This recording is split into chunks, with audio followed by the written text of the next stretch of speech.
3 at 3:02 p.m. 2023. 2023. Yes. Nicole, would you mind taking roll call? Commissioner Herrlinger. Present. Commissioner Hill. Hill, yes, that's me. Present. Vice Chair Dozer. Here.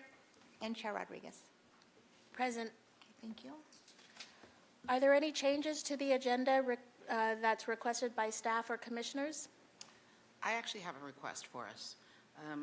Today on the agenda, there's a dance permit application for Whiskey Richards. And if all the commissioners have read the information provided to us, I think we'd be ready to take a vote. Without a presentation? Yes, thank you. Are commissioners in agreement with that? My only question is the applicant here prepared to make a presentation, and were we cutting off their opportunity to do so? Because there's also a public that gets to see all this that we haven't necessarily read. Oh, he is coming. Yeah. Chair Rodriguez, the applicant, is on their way to share remarks. So we can shorten the staff comments and presentation and go right to if there's any public comment. Okay, sounds great to me. Can we make that note for the minutes? Chair Rodriguez, I would just suggest, since they're not there, just keeping it where it falls in the schedule. Yes. When the time comes. Staff can rest on the paper submitted to the Fire and Police Commission, but also allow an opportunity then for the appellant to do that. So we can easily do that. We can just rest on the paper submitted. But I would suggest waiting until that item comes up. Okay. So moving on to item number 4, general public comment. Now is the time for members of the public in person or online to make a comment on items not on today's agenda. Nicole, do we have any slips or anyone online?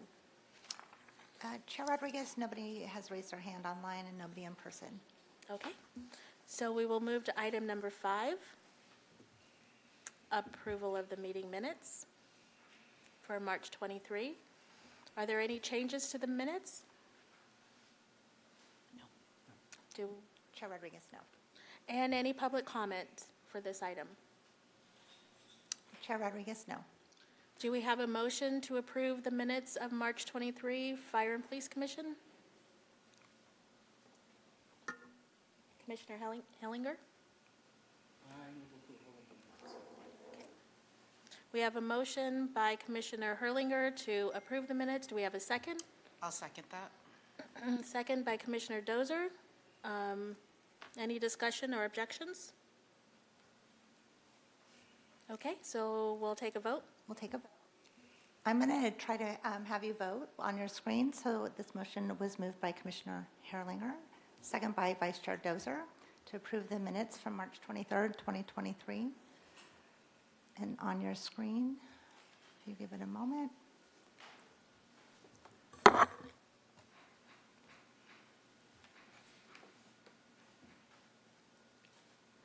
And motion carries. Thank you. And we will move to item number 6, dance permit application for Whiskey Richards due to change in ownership.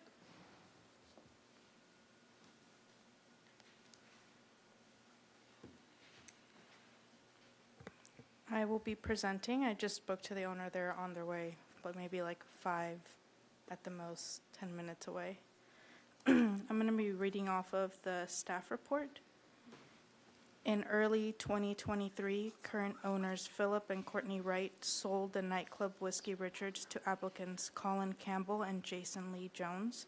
Philip and Courtney Wright held a nightclub dance permit from December 2007 to April 2023. Whiskey Richards consistently remained in good standing with their nightclub permit. In the past year, from April 2022 to April 6, 2023, the previous owner had 6 calls for service where officers were dispatched, 2 of which were criminal but were not caused by negligence of the Whiskey Richards staff. Philip and Courtney Wright currently hold a Type 48 ABC license for the premise.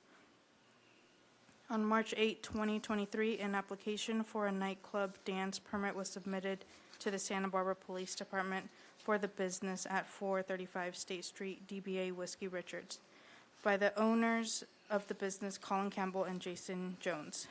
The applicants, Colin Campbell and Jason Jones, currently hold a temporary Type 48 ABC license. Ms. Martinez, I hate to cut you off. The request of the commission was to move forward and not have the staff report read out in a public forum. Can you just move to the staff recommendation from the department specifically on the dance permit application? Yes. Great, thank you so much. And I apologize that the applicants aren't here yet for public comment, but we'll still open up the floor for public comment. Thank you. The Santa Barbara Police Department recommends that the nightclub dance permit be issued to Colin Campbell and Jason Jones, owners of Whiskey Richards at 435 State Street, with the following conditions. Music and/or entertainment shall not be audible beyond 50 feet from the premise in any direction.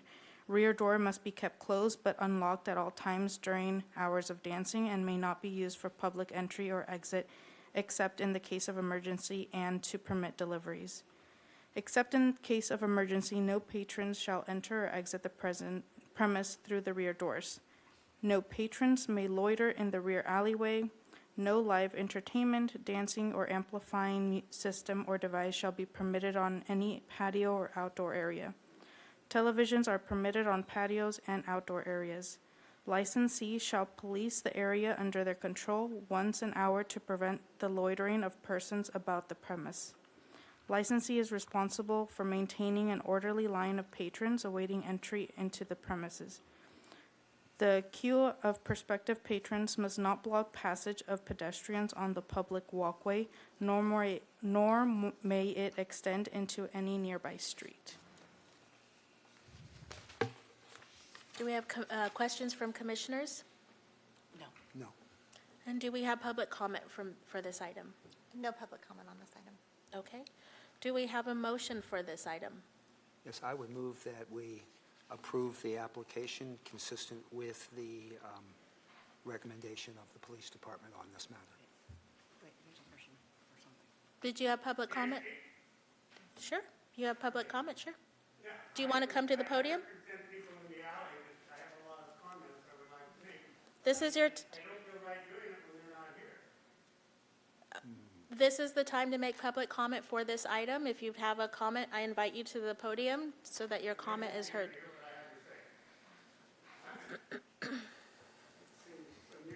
The meeting is recorded so that they can go back and review the meeting and your comments. And you have 2 minutes. I have 2 minutes? I represent all the owners on the business of the alley. Oh my God. I'm Neil Ablett. I own the Ablett House. Ablett House is now a tourist attraction. We have people coming up and down that alley daily. I was down there this morning talking with the hotel. By the way, the hotel is the Hilton Hotel now. It's not the Holiday Inn Express. There's a lot of improvements being made. We want to welcome them, but we want a commitment that they will have security. We know what's happened in the past. The people this is just not fair. The Whiskey Richards in the past has not held up to. When I got the permit to build 20 years ago, I also got the request from City Council to organize the businesses in there and clean up that alley. I did it. I bought their loyalty. I built a wall. I built a fountain for the hotel. I paved the alley. I put in walkways. Anyway, we don't object to the dance permit, but we would like them to address and officially commit to the kind of security that will address the problems that come with the dance permit, which is increased population, noise, trash, parking.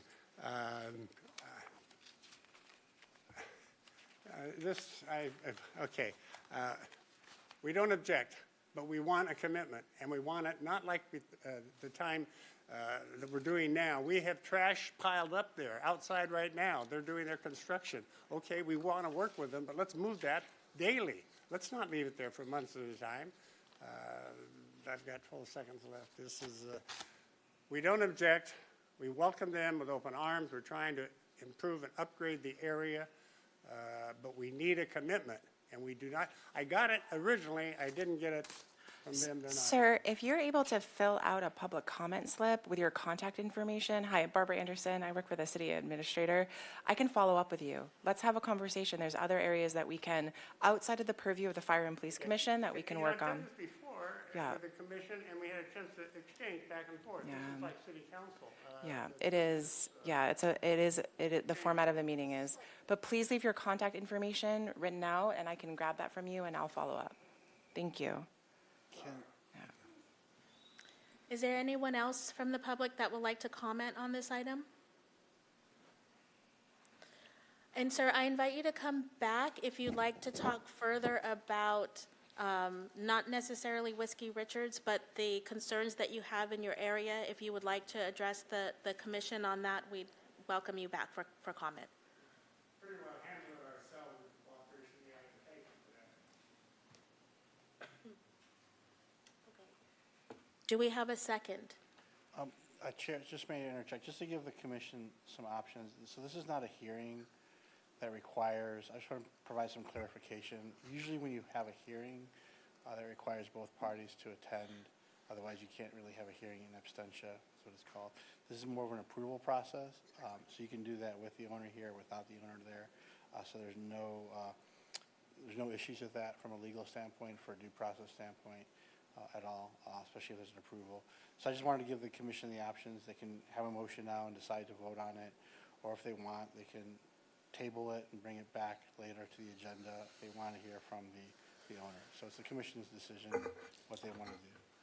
Well, having made the motion, I would find it hard to believe that the applicant would be unsatisfied with the motion that's been made, and so I see no reason to table it for them to come back later. I think we could go forward at this point in time, especially since the comments hopefully will be heard and considered by the city, and there'll be an opportunity to engage in that regard.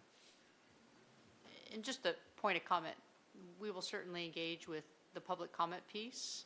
I think there's a lot of things discussed in the application in terms of security and addressing the other issues in terms of the applicant in particular. So we will make sure that we sit and talk in terms of the public comments to address his concerns and make sure that everyone in the block continues to be good tenants. So we can have those conversations in the appropriate venue after the meeting. Okay. So with those clarifications, renew the motion to approve the permit as it currently stands based on the recommendations of the police department. Okay. Commissioner Herlinger? Second. We have a first and a second. We have a motion moved by Commissioner Hill, seconded by Commissioner Herlinger to approve the dance permit application for Whiskey Richards. I will do a vote.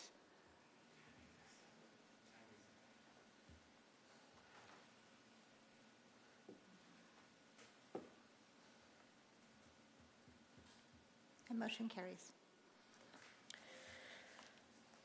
Very well, let's move on to item number 7. Would you mind reading that, Nicole?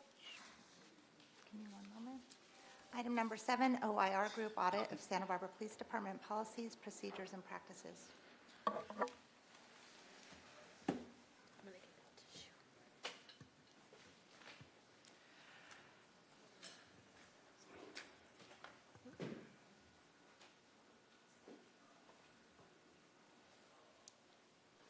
All right, good afternoon, Chair Rodriguez and Commissioners.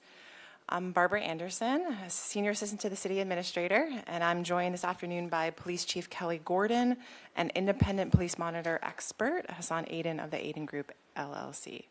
We will be sharing a brief overview of the OIR Group audit of the Santa Barbara Police Department policies, procedures, and practices. As you know, the City Council approved conducting an audit of the Santa Barbara Police Department on June 6, 2022, as a key component of creating and implementing a new civilian oversight system for law enforcement.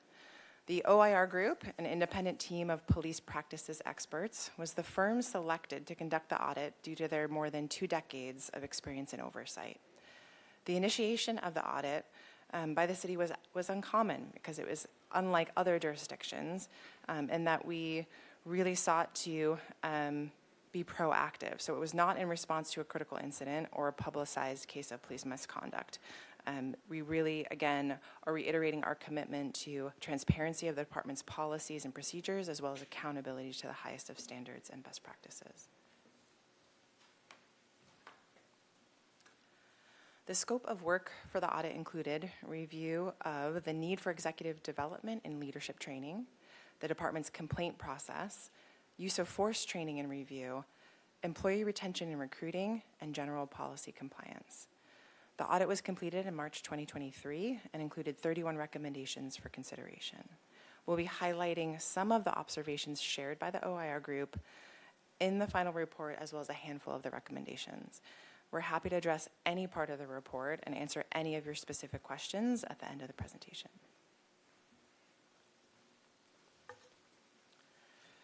So the first part of the scope of work was executive development and training.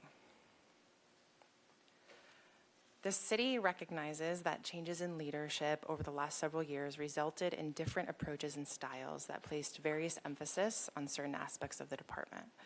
With the transition from interim leadership to new leadership with Chief Gordon, there have already been visible and positive changes in organizational structure, department culture, and community engagement. We fully anticipated that low staffing levels and its impact on all aspects of the department would emerge as a cross-cutting theme throughout the report, and believe that the recommendations are in line with the significant time, attention, and resources that will be directed to recruiting and retaining officers. We also appreciate that the OIR group noted that officer wellness is promoted in positive ways, and department leadership laid the groundwork for community engagement that preceded the national movement for police reform.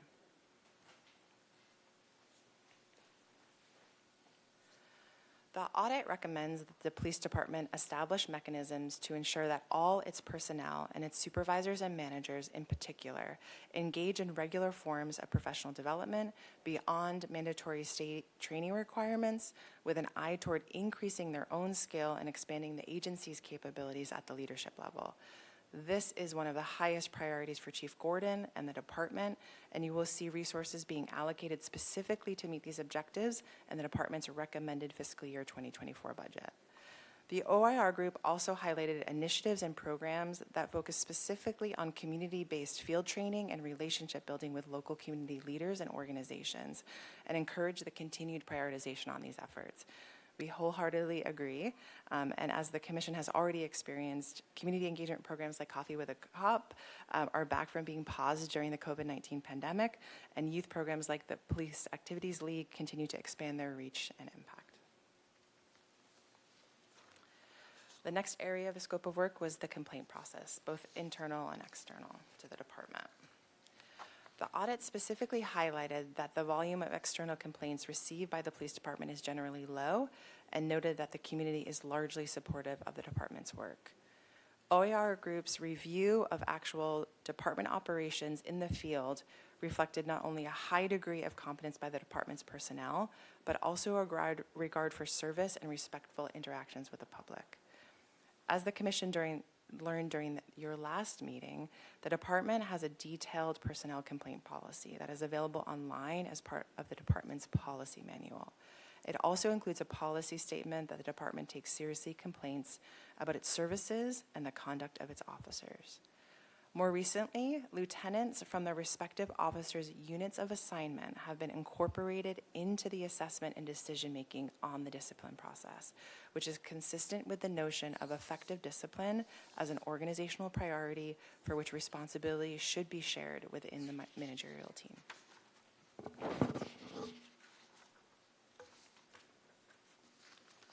As detailed in the audit report, supervisors have the primary responsibility for receiving complaints and determining whether they can be handled immediately or need further investigation.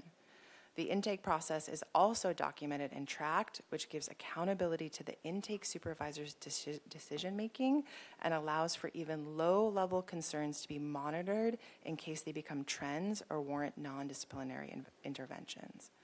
OAR Group noted that the agency should take steps to ensure that the mechanics of investigations are clear to all participants and that status updates and timeline approximations are shared with subjects during the pendency of open cases. The audit highlighted that the police department was already in process of reviewing its procedures and is committed to going beyond the letter of the law in its written correspondence and potential follow-up conversations with interested complainants. Of the recommendations relating specifically to the complaint process, all of them were already being implemented by the Community Accountability Team and the Professional Standards Unit.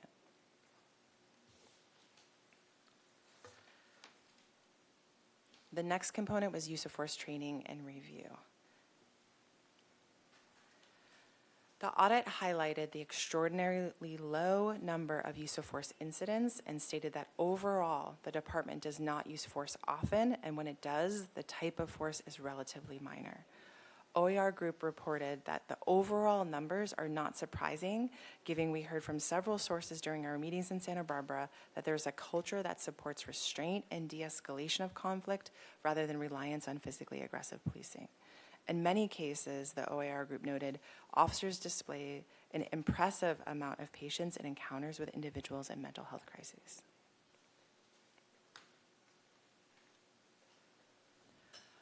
OAR Group noted that the officer reports of their actions are thorough and generally well-written, but there is room for improvement in the way department documents supervisor review of these incidents.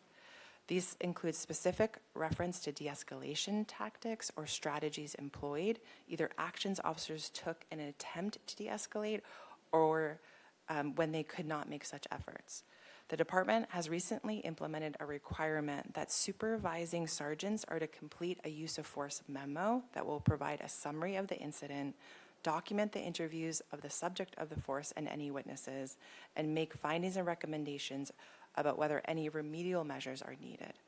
OAR Group also suggested adding a prompt for supervisors to recommend a commendation to recognize exemplary tactics and performance.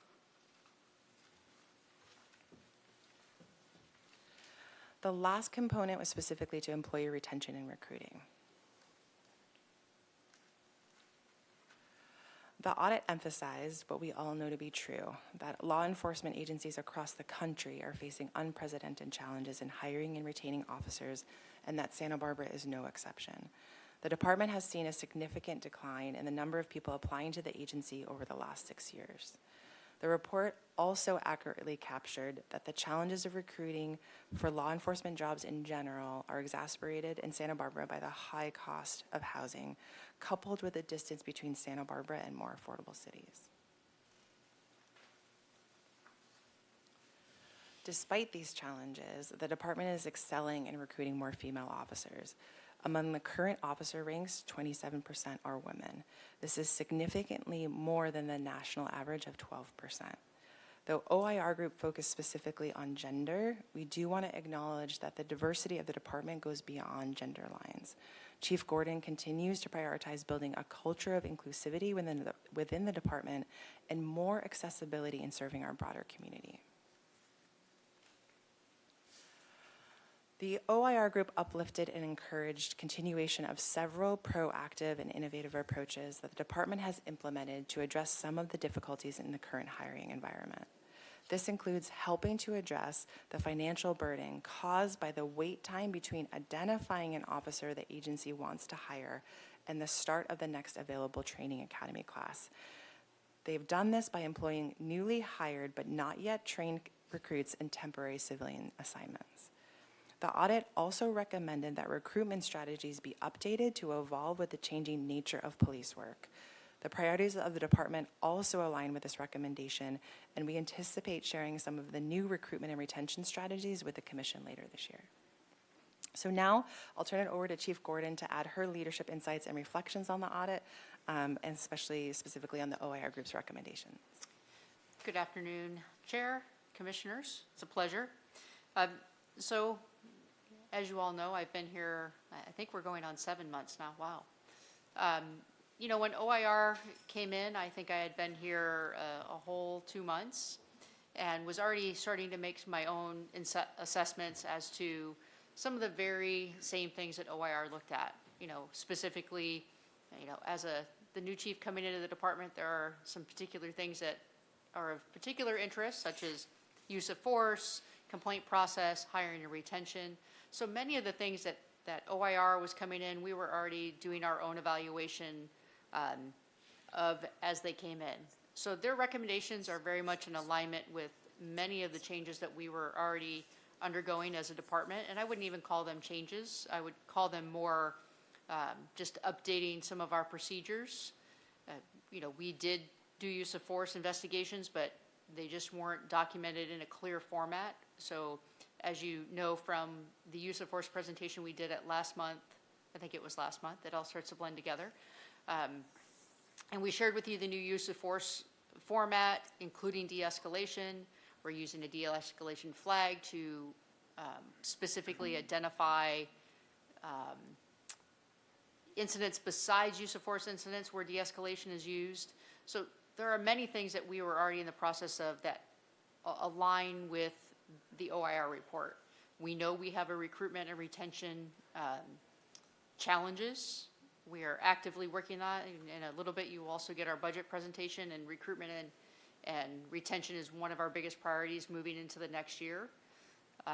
We know we have particular challenges, some of the strategies, and we'll give a full presentation on that in the next couple of months, but we're having active conversations about how that changes, including doing a professionally made video, a new recruitment video, and other things that we're recruiting our hiring flyers, all the way to the language that we use in our descriptions as we put them out.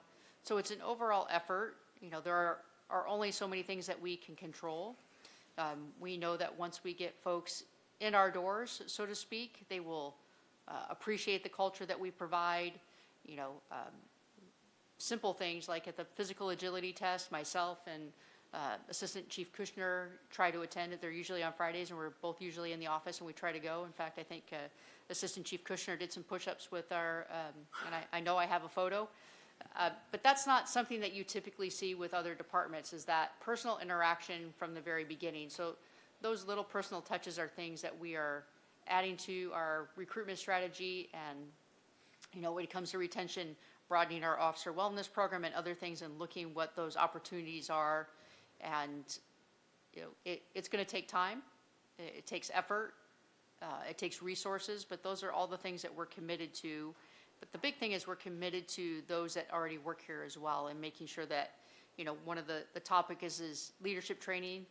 We're going to bring in some outside very good executive leadership training for our management team in the next 2 months, and then next year we'll bring that to our sergeants. So we do have a need to send folks out to training, but we also have a need to do some building block training to really focus internally. My hope would be is in a few years that when I'm ready to retire, that we have a solid succession plan, and hopefully the next chief can be from internal. I really, truly hope that. And that's what we're building towards as part of our strategy in the future, and really building our team. We have a lot of phenomenal individuals, and I think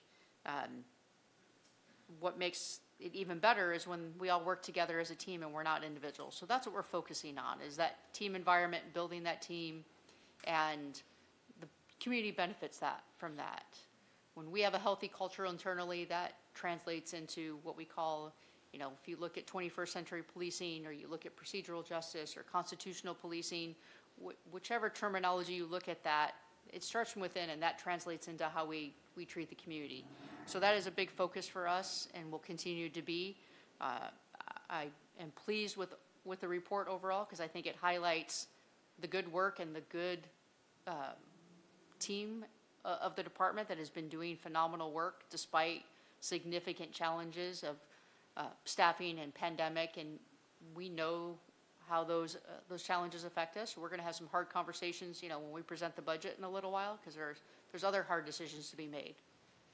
But like I said, I think it really, truly highlights the good work. It gives us a good foundation for the challenges that we know we have and the things that we're trying to address. But I also always know that can't do everything at once, right? We have a saying, you bite off one elephant at a time.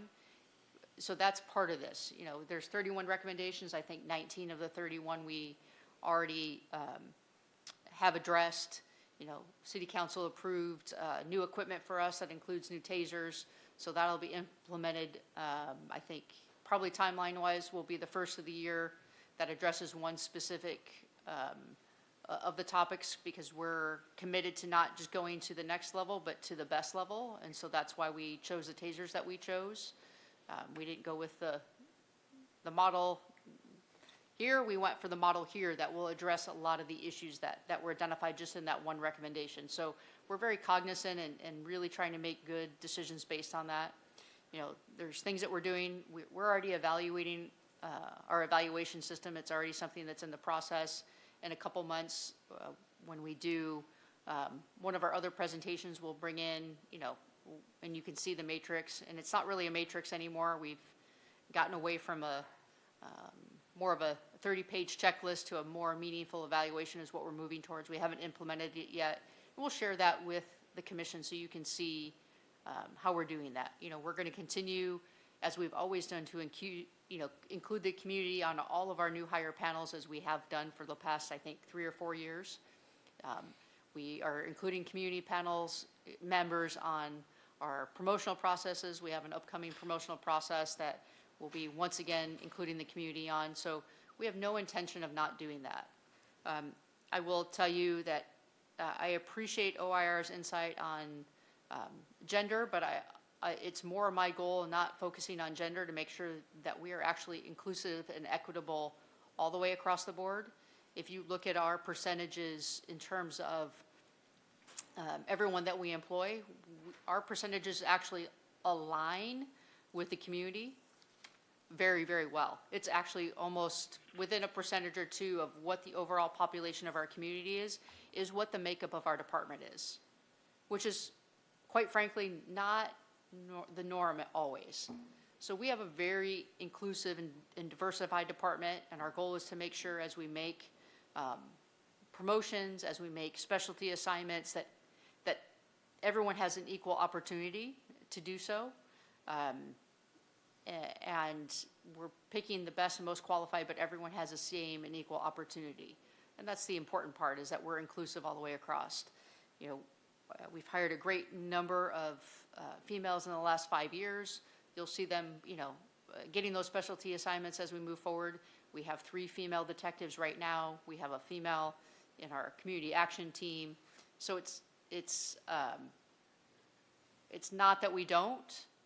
We haven't had a lot of specialty movement in the last 2 years because we don't have the staffing for it. So a lot of our specialty assignments are on hold. So I think you'll see a different turn as we move forward and start doing promotional assignments. So that's just one thing to keep in mind. I'm not focusing just on gender. I want to make sure that we're overall inclusive as a whole and not in just one particular place. You know, there is the 30 by 30 initiative that some departments are signing on to for, you know, by the year 2030, you know, getting 30% of their officers being female. Guess what? We're pretty much there. I think we're at 28% right now. And that, you know, take one person out of make one female hire or lose one male officer, and actually we would already be at that 30%. So I would hope that that percentage, you know, continues to rise, but I think we're positioned in a really good place in terms of moving forward and being the modern police department that we should be, and making sure that not only are we inclusive and equitable internally, but the same thing externally. You know, some of the improvements to the complaint process, you know, we're making multiple phone calls to our complainants. We're having them come in and review video with us if they wish. The letter they received isn't just a, you know, when the complaint is closed, isn't just a, hey, here you go, you know, it's closed. It actually gives explanation. It provides Commander Corbett's phone number. A lot of them reach out to her, but that's not the only time during the complaint process that they have heard from us. There are multiple times, and the ORI report highlights that we actually go well beyond what is written in law and policy and do way beyond, and we're going to continue to do so. And we're also doing the same thing internally in terms of how we communicate with our employees that have been named as the subject of a complaint, because it is very stressful to be named in the subject of a complaint. And, you know, as you can see from the OIR report, some of these are individuals, and, you know, we take all complaints. So no matter what, it doesn't matter who makes a complaint or what is alleged, we take them seriously. But I'm sure you can appreciate as an officer getting served that you're the subject of a complaint is a big deal. So we want to make sure that we are addressing all their fears and concerns that go with that, because there's SB2 and all these other things that go with that now. So like I said, it's about being equitable with our community, but it's also about being equitable with our officers and how we treat them, and making sure that notifications internally and externally go beyond what is written, and making sure that we're providing appropriate explanations. So we're going way beyond what is just written in the OIR report in terms of how we're communicating with the complainants and the public, but the same thing internally. So I think we're really well positioned. We are 100% committed to looking at all the recommendations and seeing how we can, you know, institute them. Some of them are things that we're already doing. A majority of them are things that we're already doing. You know, there's a couple that I think, you know, nuance-wise, you know, there's one about how we can maybe possibly before a recruit starts the academy, you know, have them work with community organizations. For us, that time before they enter the academy is really important to set them up for success in the academy. And we are shortening that time because now we're using and looking at multiple academies. We're not waiting now for Ventura County to be our only resource for academies. We have such a hiring need that we're looking at using different academies. So we're shortening that time. I can tell you our pre-academy is very intentional about what they're exposed to and what they do. It's, you know, it's things like drilling and PT, and which is the physical piece of it, getting them ready so they can be the most successful.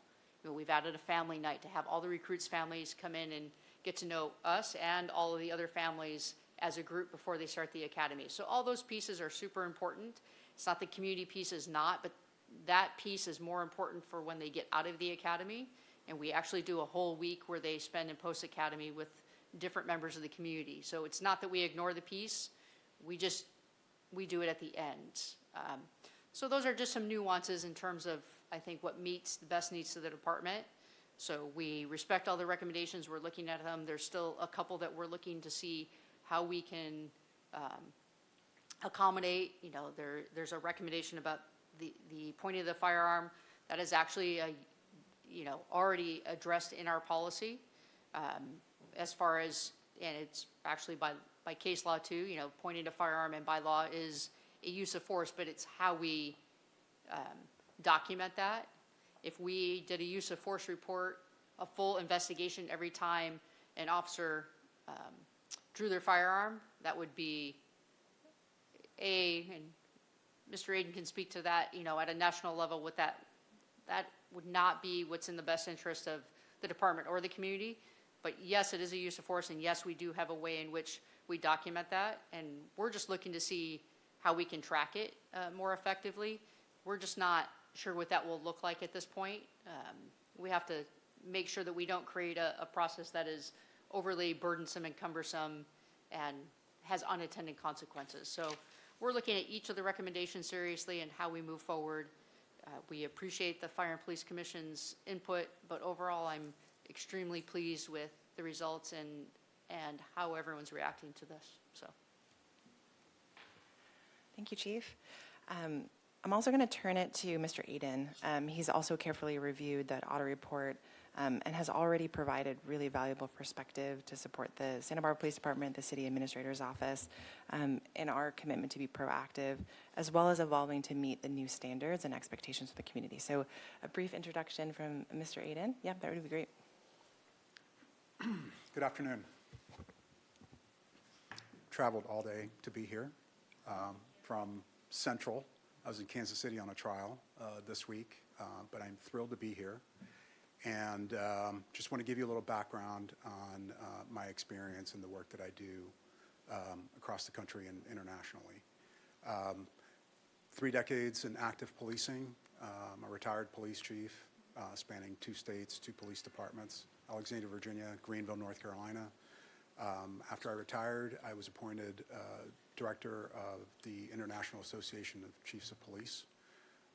The IACP is the largest police executive association in the world. We provided technical assistance to departments worldwide, research and evaluation of programs worldwide. I gained a lot of experience in the brief time that I was there, because the entire time that I was there was contingent on me starting my firm. And the IACP board knew that. So I was a placeholder for about a year. It was amazing. It was a great experience. But then I launched into starting my firm. And my firm, the Aiden Group, I partner with a lot of different firms. I'm very familiar with OIR and the work that they do. But our firm, what we do primarily is we do it through 3 distinct lines of work. We help departments strike the balance between constitutional policing and community engagement and inclusion and effective crime fighting. All 3 of those things must be present for a community to respect and work with the police. If one gets off skew, you've got issues that you've got to address immediately. So that's the lens with which we go into all of our lines of work. And those lines of work are primarily, I and my team, we work for federal judges, and we oversee cities that are under consent decrees.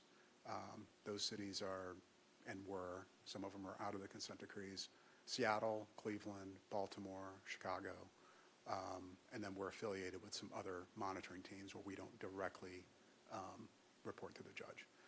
That work requires us to very deeply assess, evaluate, and provide feedback to the court and to the judge on compliance.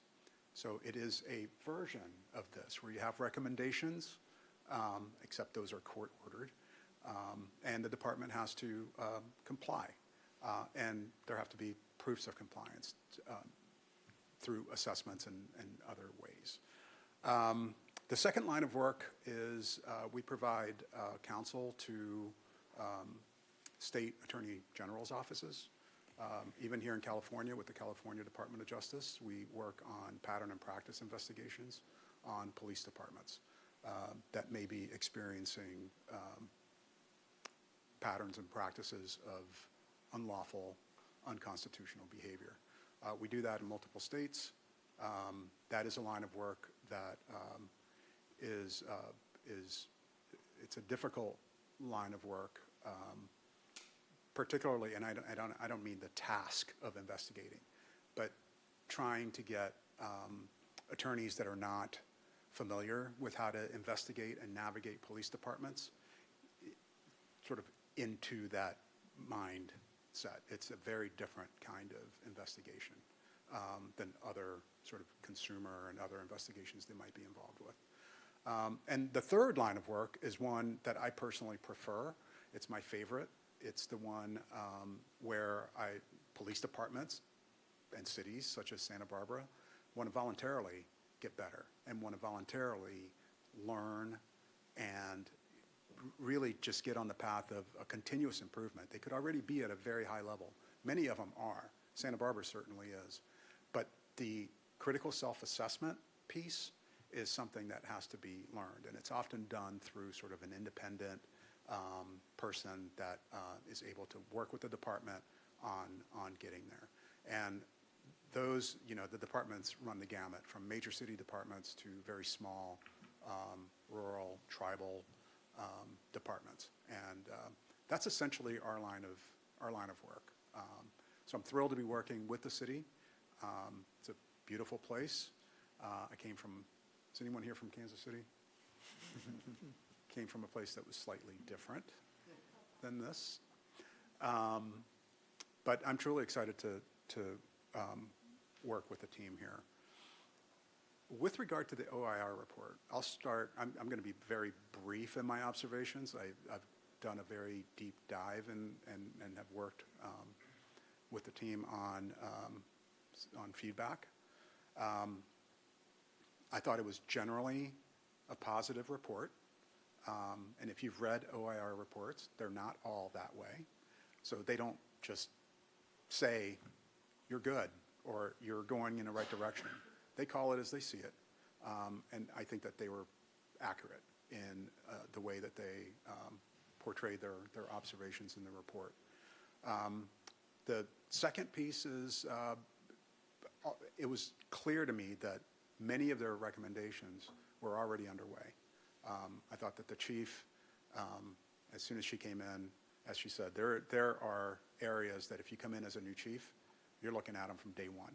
And those are areas that I consider chief killers. If you don't get those right away, it'll be a short-lived tenure. And that's use of force, accountability measures, and some of the special investigative units, such as vice and narcotics, the drug work. The chief was all over that. The recommendations, when they were drafted, most of them were in process. Others had been and are now already implemented.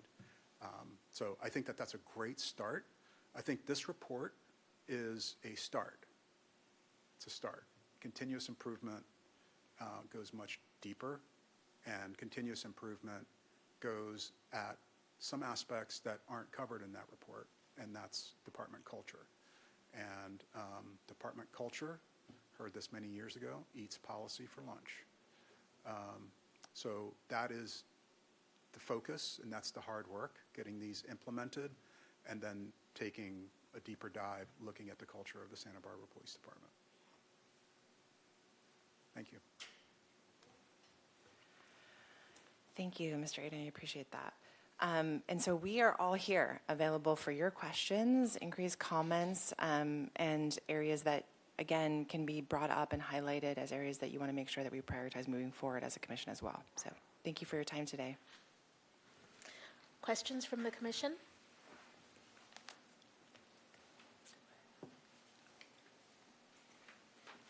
Commissioner Hill? Well, I'll start because I know the least. So, but I wanted to focus on, first off, I've got to make a general comment. To me, the reading of the OIR report was just really impressive of the condition and quality and performance of the police department, and particularly the change in the environment that seems to be underway with the new chief, and the way in which that will, I believe, significantly influence the, I love the idea of culture trumps policy, but the way in which the culture is already probably becoming more holistic and responsive. I had a particular question because I don't understand it very well, and it's on the audit recommendation number 22, which is that the department should revise its use of force policy to state that the pointing of a firearm at an individual is a reportable use of force. And the response was it's for further review, and you've already mentioned, Chief Gordon has already mentioned some of what's involved there, but I'm not sure I'm clear about it. But he said the department is currently exploring nationally accepted practices in tracking the pointing of firearms outside of the use of force reporting system. Could you help me understand why we're not going to use the use of force reporting system that's currently in place, particularly since you just mentioned that the supervising sergeants are now doing a use of force review as part of their process? So not every use of force requires a use of force report. We have certain things that require a separate investigation. A pointed of a firearm is a use of force. It's in our policy. There is guidelines to go with it. Okay. But I want you to let me see if I can boil it down for you, so help you understand. So let's say we conduct what we would call a felony traffic stop. So let's say we know that there's someone that is in this vehicle that's likely to be armed and dangerous.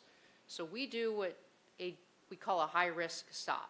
Mm-hmm. Okay, as part of that high-risk stop, you're going to see probably at least 4 firearms pointed at the vehicle while we're extracting all of the folks that are inside the vehicle. That would then require us to do an entire use of force investigation of everyone that pulled their firearms. So when we did our use of force reporting, you know, that entire investigation that we showed you, we would do that every time. That's an exhaustive amount of work, where the fact that a high-risk traffic stop is done is already documented in terms of the report that goes with it. Like, there's no injuries that go with that. So typically, a use of force report, that a separate investigation we gave you, would come because there's injuries, there's other things that have happened. So, you know, if someone complains of pain or anything like that, that would result in that use of force report. But if someone, anytime we put our hands on someone, like if we use a control hold, right? That's a use of force, but does that mean that we do an entire use of force investigation? Does that Okay. make sense? Do you see where I'm going with that? Yeah, let me understand a little better. So let's take a scenario like the one you gave, where there are weapons pointed at the people leaving the car for good reason, Yes, but there is no injury that results from it. Yes. That is reported and captured where? it's reported and captured in the actual incident report. So if we were to want to collect the frequency with which weapons were pointed, but no injury resulted from it other than whatever psychological claim someone was to make, how would that all be collected? Which is what the piece we're trying to figure out. So we know that it's being documented and it exists. We're just trying to figure out how we track it. And does that make sense? Yeah, and so what I'm understanding is that what you're saying is it doesn't necessarily imply a need for an investigation. Correct. But it may, if it became systemic either with respect to a particular officer or a particular circumstance, be something that required exploration. Correct. So we're just trying to figure out, and Mr. Aiden can speak to what that looks like at a national level and from his work. But we're trying to figure out how we best capture that information and how we can track it. We haven't figured that out yet. We're early in this process and trying to figure out how we can track that piece of it appropriately. But we don't know what that is yet. I do know that it's not going to be in terms of documenting that in terms of a full use of force investigation report, because that is a very cumbersome process that this does not necessitate. Now, if there's a officer-involved shooting or something else that results, that's separate. But the use of force of a pointing of a firearm without injury or anything else happening, we have to figure out how we're going to capture that piece. Do you have any sense of the frequency of that occurrence?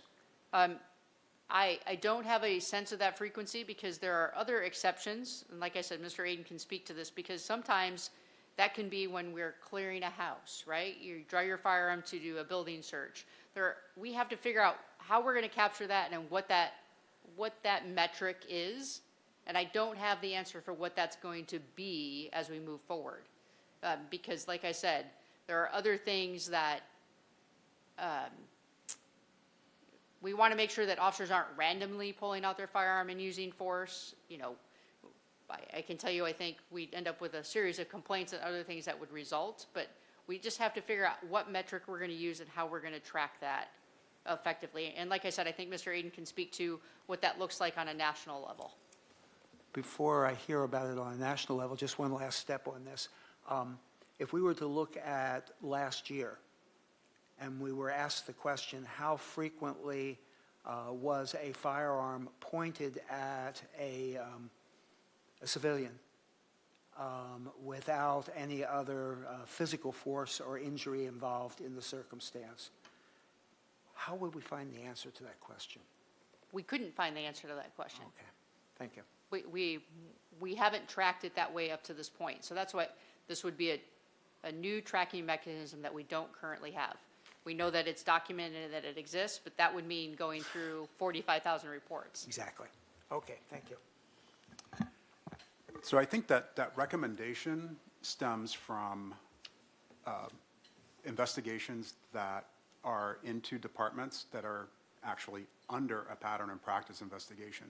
In every single consent decree, whether it's state or federal, that recommendation is in there.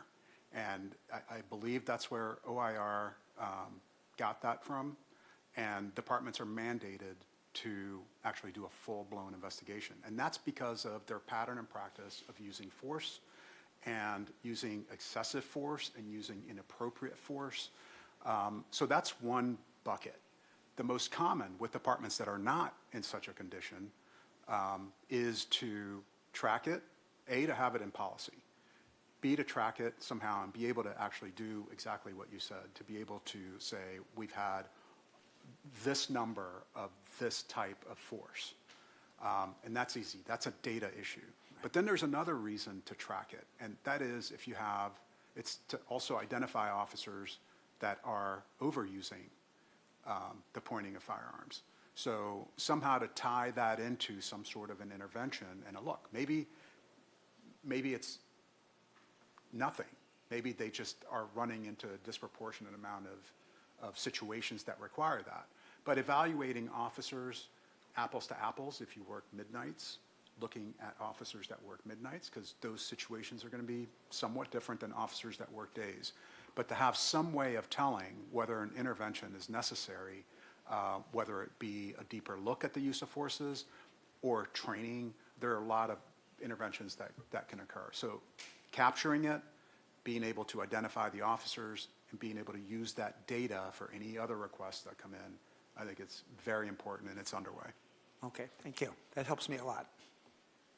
I think that particular recommendation is quite compelling, so it would be helpful if we can add that to future agenda when you figure out the best way of recording that type of use of force to educate us on that.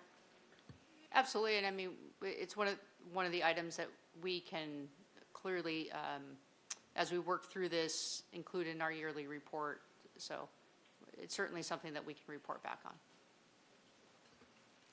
Any other questions, Commissioner Hill? No, that's enough for me. Okay. Commissioner Herlinger?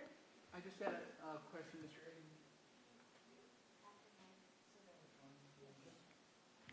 Egan. Okay. Are you finished? Are you going to continue to work with us, or what is the nature of the relationship? Commissioner Herlinger, I can answer that. We are actually going to be extending the timeline of his contract. The engagement so far has been regular check-ins, weekly check-ins with our team, reviewing critical materials like the audit, advising on that, providing feedback. Any component of the civilian oversight system that we are in process of implementing, he's been advising on that. So we've actually been under budget, so we're able to extend. Yeah. Okay, thank you. Commissioner Dozer? Yeah, just to follow up on our discussion about this one recommendation regarding the pointing of the firearm. Obviously, tracking use of force is extremely, extremely important. And OIR, in their analysis, relied upon federal case law. And I'd be curious to know what that case law is and where it came from, because obviously it's not a Supreme Court case, because I'm sure Mr. Janaka would have said that. And I'm just curious because I think that would help inform us of a better picture, because every time an officer uses a firearm or even points it or has it in a low-ready position, the circumstances are so important and so unique for each circumstance. And I think case law would be helpful to know as well. So I don't mean to, I'm going to speak directly from our policy. I don't mean to take away our attorney's thunder, because he may give you specific case law, but there is a government code. Mm-hmm. It's Government Code 7286B that talks about how officers should carefully evaluate each tactical situation and use sound discretion when drawing a firearm in public by considering the following guidelines. So it is a government code section that is specifically in our policy manual. So if you look at the policy manual, you were all provided our use of force policy when we did the use of force. So if you make yourself a note, if you look at page 7 of the use of force policy, you can see exactly what's in our policy regarding the display of firearms. It's section 300.4.2. So if you go back to your materials, and if you need it resent, we can always resend it as well. But that is the government code section that we specifically use in our policy manual. And the attorneys in the room, and Mr. Aiden can speak to if there's a case law too. No, I was just curious. I mean, it seems like that would be, why wouldn't it be cited here then by OIR? It's also a seizure under the Fourth Amendment. Sure. And I think that that's where it flows down, because there's no actual use of force, but it is a seizure, which is considered to be one of the most intrusive acts of government, and therefore has to be handled.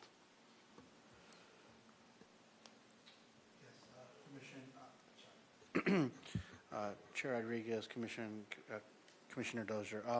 That was an issue that was brought up in a case I had where someone was trying to allege that the pointing of a taser was considered use of force. And in that research and having to deal with that issue,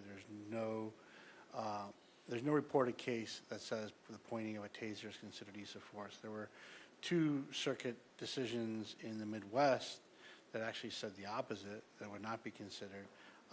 There is, I believe, that I'll have to triple check on this. I know they use a taser. In terms of a firearm, I don't believe there is a Ninth Circuit decision and all that would say that. It's a considered use of force. That would be have to something to confirm for sure. So it's very rare for it to be considered. Usually there has to be some act of violence or discharge of a weapon. Thank you. Thank you. Commissioner Hill? It's just a follow-up. I understand the policy captured in the government code that's part of the policy of the department. The question is, how do we know, or how does the department know in the operations whether or not circumstances have occurred which are violations of that policy? But here's what I want to point out. So any incident report is reviewed and approved by a supervisor. Okay. So it's not that there's no oversight, because there is oversight of it. So it's not that officers are pointing their firearms at individuals and there's no recorded documentation. It's that we just don't track that number specifically at this point. But an incident report is always approved by a supervisor. So there's always levels of review that go with that. Same thing like if we have a SWAT operation, and there's the pointing of a firearm during a SWAT operation, that entire SWAT operation is debriefed in written documentation. And they actually refer to that in the OIR report when they talk about our use of force, how well we do that when it comes to SWAT. So it's not that the department doesn't want to capture or has an unwillingness, we just haven't specifically captured that statistic, in the past. And it's not that there's no oversight of it, because there's actually quite a bit of oversight of it. It's just how we specifically capture that particular statistic. Thank you. That helps a lot. Thank you. Any other questions? Well, I just want to commend you for this report. I thought it was I'm sorry, Commissioner Dozier. Yeah, I'm hoping that you guys can follow up on, it's number 24, and it's about using the tasers in, I think it's the drive stun mode, but you had addressed that you'd gotten some new tasers that might address this. So yes, so their recommendation is not to use it in dry stun mode. There's various schools of thought regarding that. I've seen it used very effectively. In fact, in their report, they actually referred to how it was used very effectively. Yes, they did. In a particular incident. So I'm not going to debate the recommendation, but what we are is we know we need to purchase new tasers. I forget what we're at now, but there's a Taser 7 and then there's a Taser 10. The Taser 10 is what we are purchasing and what was approved by council this week. That actually gives us the ability to go from 25 feet to 45 feet. So it increases our distance and gives us more opportunity to de-escalate safely from a safer distance than you can at 25 feet.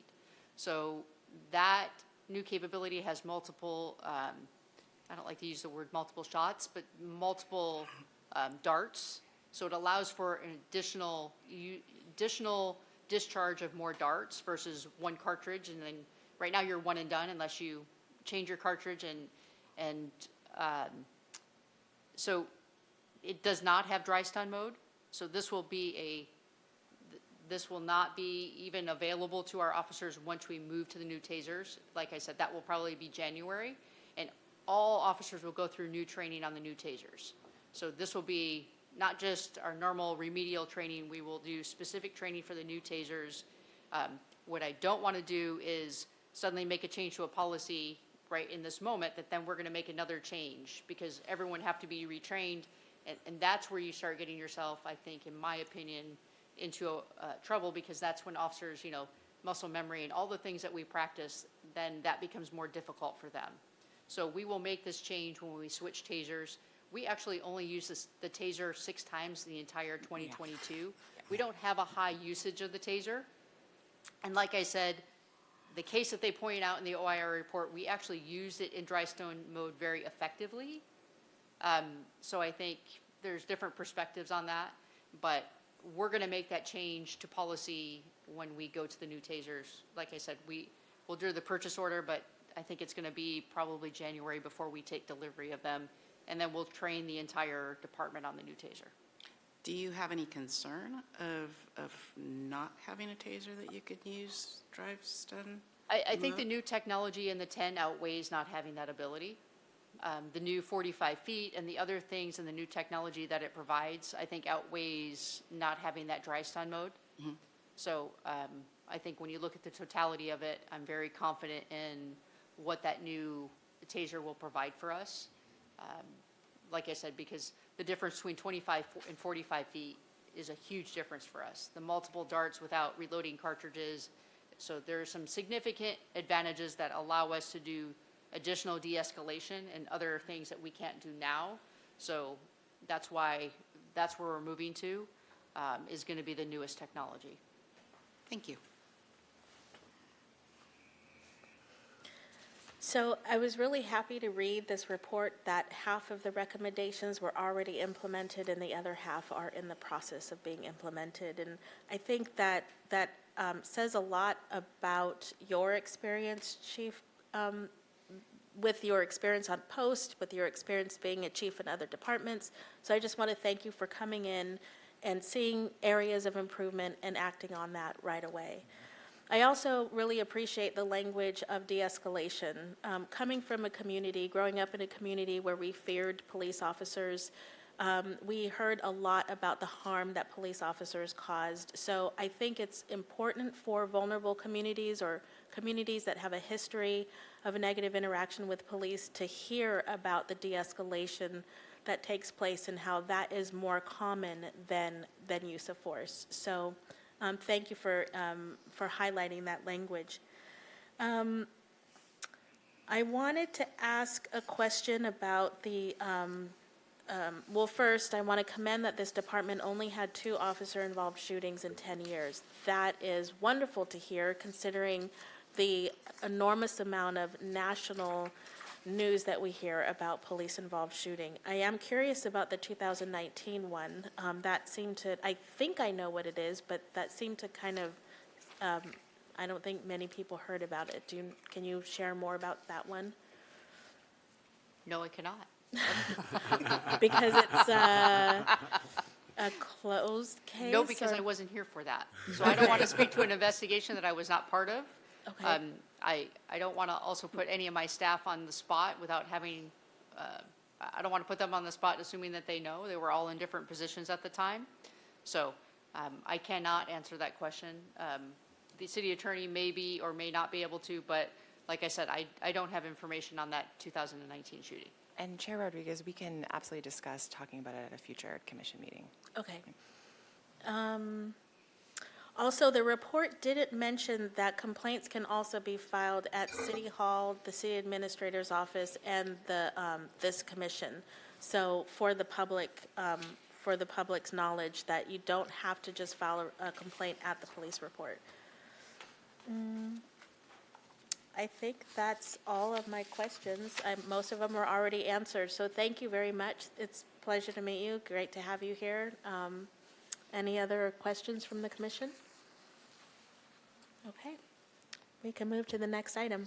Chair Rodriguez, we're just going to take a brief 5-minute break, stretch, water, hydrate, and prepare for the rest of the presentations. All right, so we will be back at 4:15. Perfect, thank you.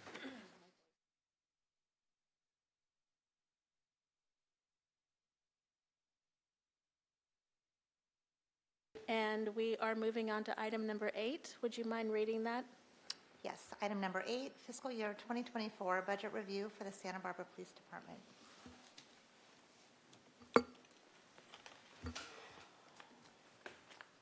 All right, so now we're going to move on to budget. All right, let's see here. Okay, so we're going to break it into 5 parts.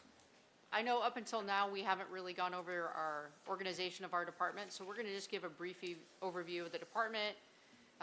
We're not going to get into fine detail in terms of the number of officers that work particular units, but we're just going to give you a high-level overview. Lori's going to cover revenue and expenses. Lori is our business manager, so you will get familiar with Lori. She's the one that, so to speak, handles the books and is our budget wizard, and I could not do it without her, so I greatly appreciate her. Then we're going to talk about our budget adjustments, which is where the difficult conversation will occur, and we'll talk about the decision-making with that. And then we're going to talk about core. And you're going to get to hear about the city's Vision 2030 and how we've gone from what used to be called P3. So those of you who are familiar with the prior budgets, it used to be called P3s, and we've gone to a much simplified process in terms of the city to new core goals. So that will be a change if, like I said, if you've looked at prior budgets from what you've seen in the past. So with that, I know it's a little small to see, but this gives you an overall just organizational chart of the entire department. You'll see you'll have the chief's office at the top, the community accountability, which is Commander Corbett, a professional standards sergeant, and then our public information officer, all are part of that. We then have an investigations and strategic operations division, which is where our investigations sits, as well as training and recruitment. All the way on the right, you're going to see we have field operations and communications. So that's where our patrol, traffic, community action team, our patrol teams, special enforcement teams sit. In the center of the diagram, you're going to see our internal operations division. That's where IT, records, business, and in the future, animal control will sit. That internal operations division currently is overseen by the investigation strategic operations assistant chief, but we are in the process of hiring an administrative professional staff that will actually oversee our professional staff, which creates a lot of positive growth opportunities and appropriate, so to speak, chain of command for a lot of our professional staff. So that is something that we are currently in the process of working towards hiring towards. So I think I probably already covered those in that brief overview. I think we covered all of those. We covered those. And training and recruitment. I do want to, can we go back real quick to training and recruitment? The one more. Just so you know, training and recruitment also includes officer wellness, our special events, deemed approved, and range and equipment. So there's multiple things that are housed in that area. All right, so with that, I'm going to turn it over to Lori to talk about revenues. Good afternoon, Lori Peterson, the business manager at the police department. I'm going to go through the revenues and expenditures for the proposed budgets for 24 and 25. The revenues, when you look at them, we have had to do some adjustments. We've continued to feel the impacts in our departmental revenues from COVID, mostly in the parking citation fee area. When we didn't issue citations, there were no citations to collect on, and so that we anticipate that for probably by 2025 that revenue will have filled that gap of 2 years that we're filling that impact from. So there was an adjustment made to reflect that. We've also had some internal structural changes on how we pay for street sweeping and such, so you'll notice that on shifting of where the revenue's coming in. And then in service charges, we made some fee schedule changes for various things. They'll include alarms. So the alarm permit fee went up from $40 to $50. We're also increasing the expense related to false alarm responses. And most significantly for those people who fail to register their alarm systems and continue to have multiple false alarms without registering still. So because that's such a draw on staff and pulls them away from being able to respond to important situations, that's where that penalty has been set for the coming years. We also looked at, we've added in the deemed approved, which was actually added last year. We have fees in there for the carry conceal, which is a new thing that we've had to take on as a department. So we've found related fees to cover that expense. And then special events, we made staffing reimbursement rates. We just reflected the cost of what that is now. And then in parking citations, all parking citations went up by $5 a piece. And then we actually raised handicap violations to $400 from $353. Again, a significant violation that needs to be addressed and discourage people from doing that kind of behavior. So those are the changes that we've made. You can see that originally our 2023 budget was budgeted at about $4 million. It dips down for 2024 just because, again, even though we've made some rate changes, we're still experiencing some drop in our revenue. And then by 2025, we anticipate we will also have more staffing available in that area of issuing parking citations, et cetera. So we'll be finally recovering at that point for our revenues. Any questions for that one, or? We'll save it Okay. till the end. On the expenditure, pardon me. I believe we have a question. Commissioner Herlinger? Oh, I just have a question on the organization chart. Is those budgeted positions or are those filled? You have the 142 and 68. Are those is that the budget or is that the I filled think maybe what would positions? be most helpful is if we do all the questions at the end, because we're going to address some staffing issues when we talk about Okay, that's fine. our We were asked expenditure for questions, changes. so, okay. Yeah. But I'll So- wait till the end. So Lori got ahead of us, but I think it would be most helpful perspective-wise if, once we get to that piece, because I'm going to give you more explanation. Okay, thank you. On the expenditure side, our budget is mostly in salaries and benefits. So those costs are going up over the next couple of years. In the supplies and services area, we've also experienced some significant increases for things like our county animal shelter contract, rental lease agreements, and then also some professional services that were required for like backgrounds and those kinds of things. So we've experienced some increases in that area as well. And then on the special project side, that is a fluid area where as projects are developed, they are then brought to council if there's some additional activity. At this point, we don't have any special projects, so they're not budgeted on that. And then the other part, the department also does have some special funds where we receive revenues. The grants, we don't usually budget until such time as we receive them. So the Office of Traffic Safety is an area where we receive monies, but is not in the budget at this point. We also have our COPS funding, which is an annual amount that we receive, and Traffic Safety Fund. So those are some additional revenues that come in to cover salary and benefit costs. And that is the completion of our budget presentation. Yours. So, in the next slide, this is where we're going to talk about budget adjustments. This is where we're going to talk about exactly your question, Commissioner Herlinger, and I'm sure probably several other questions. So currently, our current full-time equivalent staffing is 210 if we filled all of our positions. And that includes 102 sworn staff positions and 68 professional staff for a total of 210. So we, as a department, were asked or directed to cut a total of $2.5 million from our budget for 24 and 25. That means, as you can see, $1 million in 24 and then $1.5 million for 25. If you can go back a slide for me, please. As you can see by the expenditure list, most of our budget is pre-allocated for us. We don't have a big services and supplies budget. Most of our budget is salaries, benefit, and allocated cost.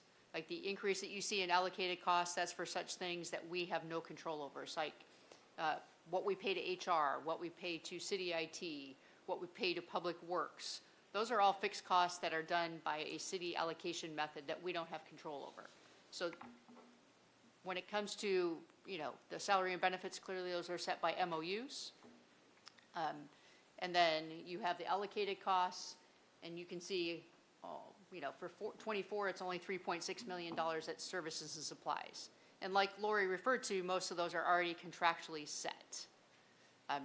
So if you break that down, you can actually go into OpenGov on the city's website and see the breakdown of all these. We didn't want to bore you to death with the actual breakdown of all the individual categories. But as we talked about in the OIR report, we have to focus on the training, the recruitment, the retention of our current employees, and adding our employees. So in order to make go ahead and come back, $2.5 million worth of budget cuts, we had to make some really hard decisions on what we were going to cut. We had to decide what we were going to eliminate. We don't have programs to eliminate. We don't. We haven't even brought our Explorer program back. We have a significant staffing shortage, which we've discussed. Currently, as of today's date, it actually just went up by 1, so as soon as we did the numbers, I now know I have an officer leaving for another department because it requires him to no longer commute an hour. So I have to respect that fact, and he's not going to take a pay cut by doing that. And he gains the time back with his family. So those are the realities of what we are facing here.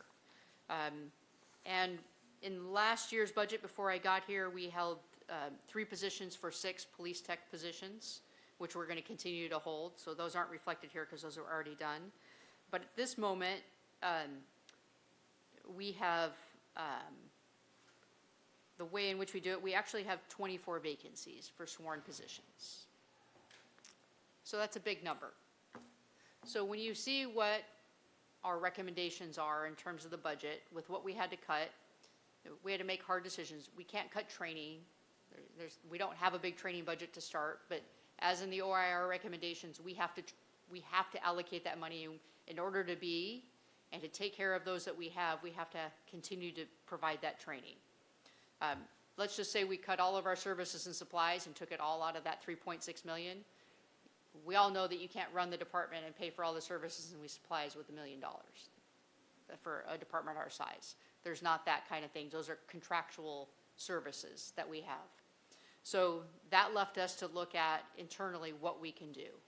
So we had to make some very difficult decisions. One of those decisions was we have chosen to eliminate a professional staff position, which is our range master position, because we can't afford to cut any of our external customer service positions. If we cut a parking control officer, that affects our services to the community. By cutting the range master position, that puts the burden on us internally to absorb that function, which will be then absorbed by sworn staff. We'll have a sergeant oversee the range program. We'll have a cadre. We have a cadre of about 10. We'll have to increase that size, and that has to do with qualifications and making sure that we have the ability to do all of our firearms training. So that's going to be transferred to a variety of folks individually. It is a position that has been cut before. It was cut back in 2010. It is a valuable position, but it is one that we are going to observe internally because, like I said, at this point, we can't afford to cut any other external services to the community. We are, doing our best to provide public safety at the level at which we can, but we can't cut any more external services to the community. So with that, we're eliminating hourly hours and records. We eliminated the range master position. We're holding a specialty sergeant position. So we won't be filling a sergeant's position. We've held that open, knowing that we had to make these cuts. We're holding 2 more specialty officer positions. And we can't hold positions at the recruit entry level because we have to fill patrol. So these are assignments such as motor officers, or our special enforcement team, or some of our officers from the community action team. And yes, does it affect our community? Absolutely. Does it have effect on how we recruit and retain? Of course, because there's less opportunity for specialty assignments. For the 25-year, fiscal year 25, those positions are being held plus 2 additional specialty officer positions. Like I said, these are all difficult decisions. Ultimately, where this leaves us is our goal will be in the next year to recruit and hire 16 officers to bring us up to the level of then where we come back to council and ask to be able to fill those officer positions. But like I said, none of this, is easy. These are difficult positions and decisions to make, but we didn't feel we could cut external customer service. It's something that we're going to bear internally with the cut of the range master position and those specialty assignments. Like I said, we're not calling a name to each of those at this point. We could. I'm giving you some examples, but we also know that that could change with the needs of the community. So it may be right now we say that would be a traffic officer position, but we get 6 months down on the road and we realize, holy cow, we have to have that position, so we're going to hold a position for the special enforcement team instead. So there is impact to the community, absolutely. There is impact to the department. But when you're talking about a $2.5 million cut from a $56 million budget, no matter what you're going to do, this is going to be difficult. And like I said, the only piece of the budget that we have control over is that $3.6 million in terms of, other than salary, benefits, and pre-allocated costs. And those are contractual. Most of those we actually don't have control over, for such things as, one of that is the lease of the annex. That's one of those things we can't cut and that we have to pay, and increases 5% or 3% every year. And we are committed to making sure that we are going to provide the quality of training and the training that we need, so we're not going to cut the training budget. We have to continue to provide for the officers that work for us and continue to be the best that we can be. So despite these challenges, there's opportunities, and that's where we're going to focus our efforts. Can you go to the next slide, please? So with that, I want to kind of give you a brief picture on CORE. And so this is a citywide initiative, and this is part of Vision 2030. So the objective of CORE is city outcomes reaching for excellence, and they are looking to provide a more streamlined and meaningful approach to successful management. We have to develop one goal for each of the pillars, and the pillars, as you can see, are a thriving workforce, organizational optimization, and innovation. So you can see how they all work together, and then the big one is the fiscal sustainability. So each of our performance measures have to speak to each of the goal, and like I said, working towards that Vision 2030, and what the entire city and every department is being tasked with. And we included the question and the piece on the bottom for you because we want you to be able to know where to go and get more information on Vision 2030 and CORE. Because when you hear Chief Mills talk, this is also where you're going to be hearing the same CORE. You can go to the next slide. Department priorities, we've talked about it. Recruitment in the local community, we're doing a lot of that. We'll do a full recruitment presentation for everyone, but we're working with SBCC to really, we're going to do an internship, and we're doing other things. We're doing how to get ready to become a dispatcher program with them. We're really partnering with them on a lot of things. We're doing a lot more local recruitment events and changing some of those things. We're going to do a new recruitment video, but we're really focusing on the local community. Alignment of departmental resources, when you look at what we're talking about and looking at the organizational chart, there's not names and specific numbers of commanders in certain places because we're still moving the pieces. You know, I've only been here 7 months, and we're still moving some of those pieces to figure out what is going to fit as we move towards the future. You know, what we did 10 years ago is not necessarily what we need now, just so we have to vision for the future, and that's what we're trying to do, is what's going to be sustainable for us in the future. Part of that Vision 2030, we're also looking at where all those pieces move. And lastly, invest in employee personal and professional growth. That has to do with officer wellness. We did get a grant that we're going to use, which is $82,000 grant, and what we can use it for. All departments got money, it depended on size. But for officer wellness, we're looking at a yoga program, we're looking at a bunch of different things that we can bring in. We're looking at a decompression room and some other things and different innovative ideas to look at and how we can better take care of our personnel. We're doing debriefs, we're doing a lot more things to make sure that we're providing for officer wellness. We're talking about possibly doing annual mental health check-ins and really broadening our look on what that means. And then, like we talked about, the professional growth piece. You know, right now, post requires 24 hours every 2 years. We want to make sure we're going well beyond that in the training that we're providing our officers. So these are the core goals. If you look at it, all the categories, we have 2 for each.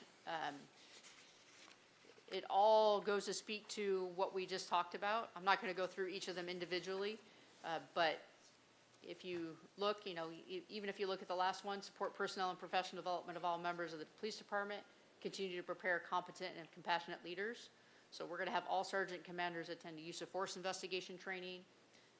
I just talked about it, the annual mental health check-ins. We're working on moving our field operations to an 11-hour patrol schedule plan come July, which is departmental driven. It's not been driven by the top, it's actually been driven from the bottom up. I'm excited to see how that helps staffing and actually morale and gives more shift options.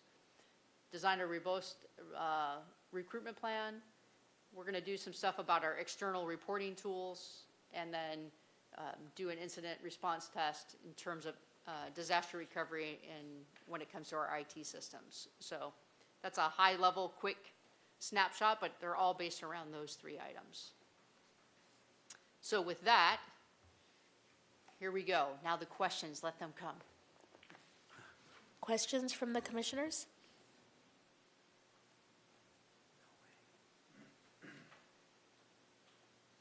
Oh, I like this. Quick, Commissioner Rodriguez. We're going to turn it over to Chris Mills then. I just want to note that I was at the county budget workshop last week, and the sheriff's department not only, you know, presented their full budget, but they also asked for 8.4 million more. So it's such a contrast to see that you're making it work. And so just curious, is this what the city asked you to do? They asked you to cut 2 point something off of your budget? This is what we are directed to do, yes. Okay. And then also just want to comment that it was also in the OIR report about promoting service, that the new recruits are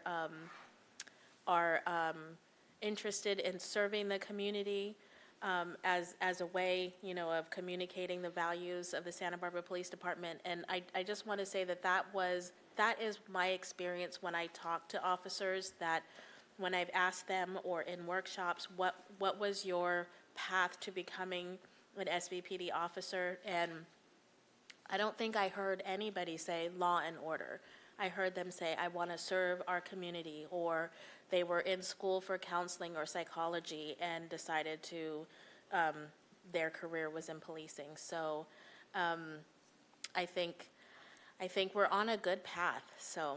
And you're absolutely right, Commissioner Rodriguez. One thing I've been doing is I've been meeting with all of our officers and professional staff individually. And the first question I ask them is, why are you in policing? Because whether you're a sworn police officer or a professional staff, you're in policing. And the second question is, why Santa Barbara? But that is a common overarching theme. It's amazing the number of our officers and sworn staff that have degrees that are not in criminal justice, that are in psychology and other fields and communication, all of which apply to policing, but a lot of them don't come from a different background and viewpoint, which really speaks to the culture of the organization. Commissioner Dozer? Chief, does the PD have any other source of revenue, like a foundation or anyone that helps? So we have what is Equipment or called the anything? Police Foundation. They raise money, and typically what they provide is, they'll provide safety equipment sometimes for our special weapons team, which isn't specifically budgeted for. So it's typically specialty items such as that. They raise money towards our K-9 program. Sometimes they will do things towards the mental health piece. 1805, which exists countywide, you can submit for particular things. Like they just funded Guadalupe for a generator. They actually fund all the county fire departments' mental health for all of the firefighters throughout the county. But in terms of other than, that, yeah, and those are for very specific items. We have very specific rules that we live by in public service. But there's not ways for us to really offset any of that.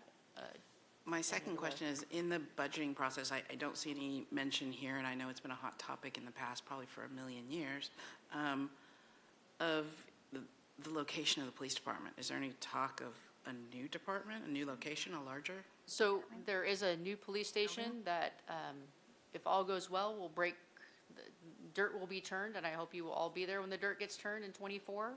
And that would open in fall of '26. It is a project that all of us in this room are heavily involved with. The design, the city actually has hired a project manager that is city staff that is handling this project. So it is well on the way. I hope, the hope would be probably in a month to 2 months, we can share with the commission, because we are to the point now where we don't just have renderings, we have office schemes and actual layout that is in the final stages. So would love to be able to share that with the commission, because we look forward to, instead of having everyone in 4 different places, being under one roof again. Thank you. And for clarification, that's being funded through Measure C, not Correct. through the police budget. Yes, it's not through our budget and is outside of our budget. If there's no more questions, we'll move to the next item. No, Chair Rodriguez, we do have a caller online. I just want to announce Oh, to this thank caller you. if they would like to speak on this item. Since they are using their telephone, you'll have to press *9 to raise your hand. And we can move to the next item. Okay, thank you. So item number 9, fiscal year 2024 budget review for the Santa Barbara Fire Department.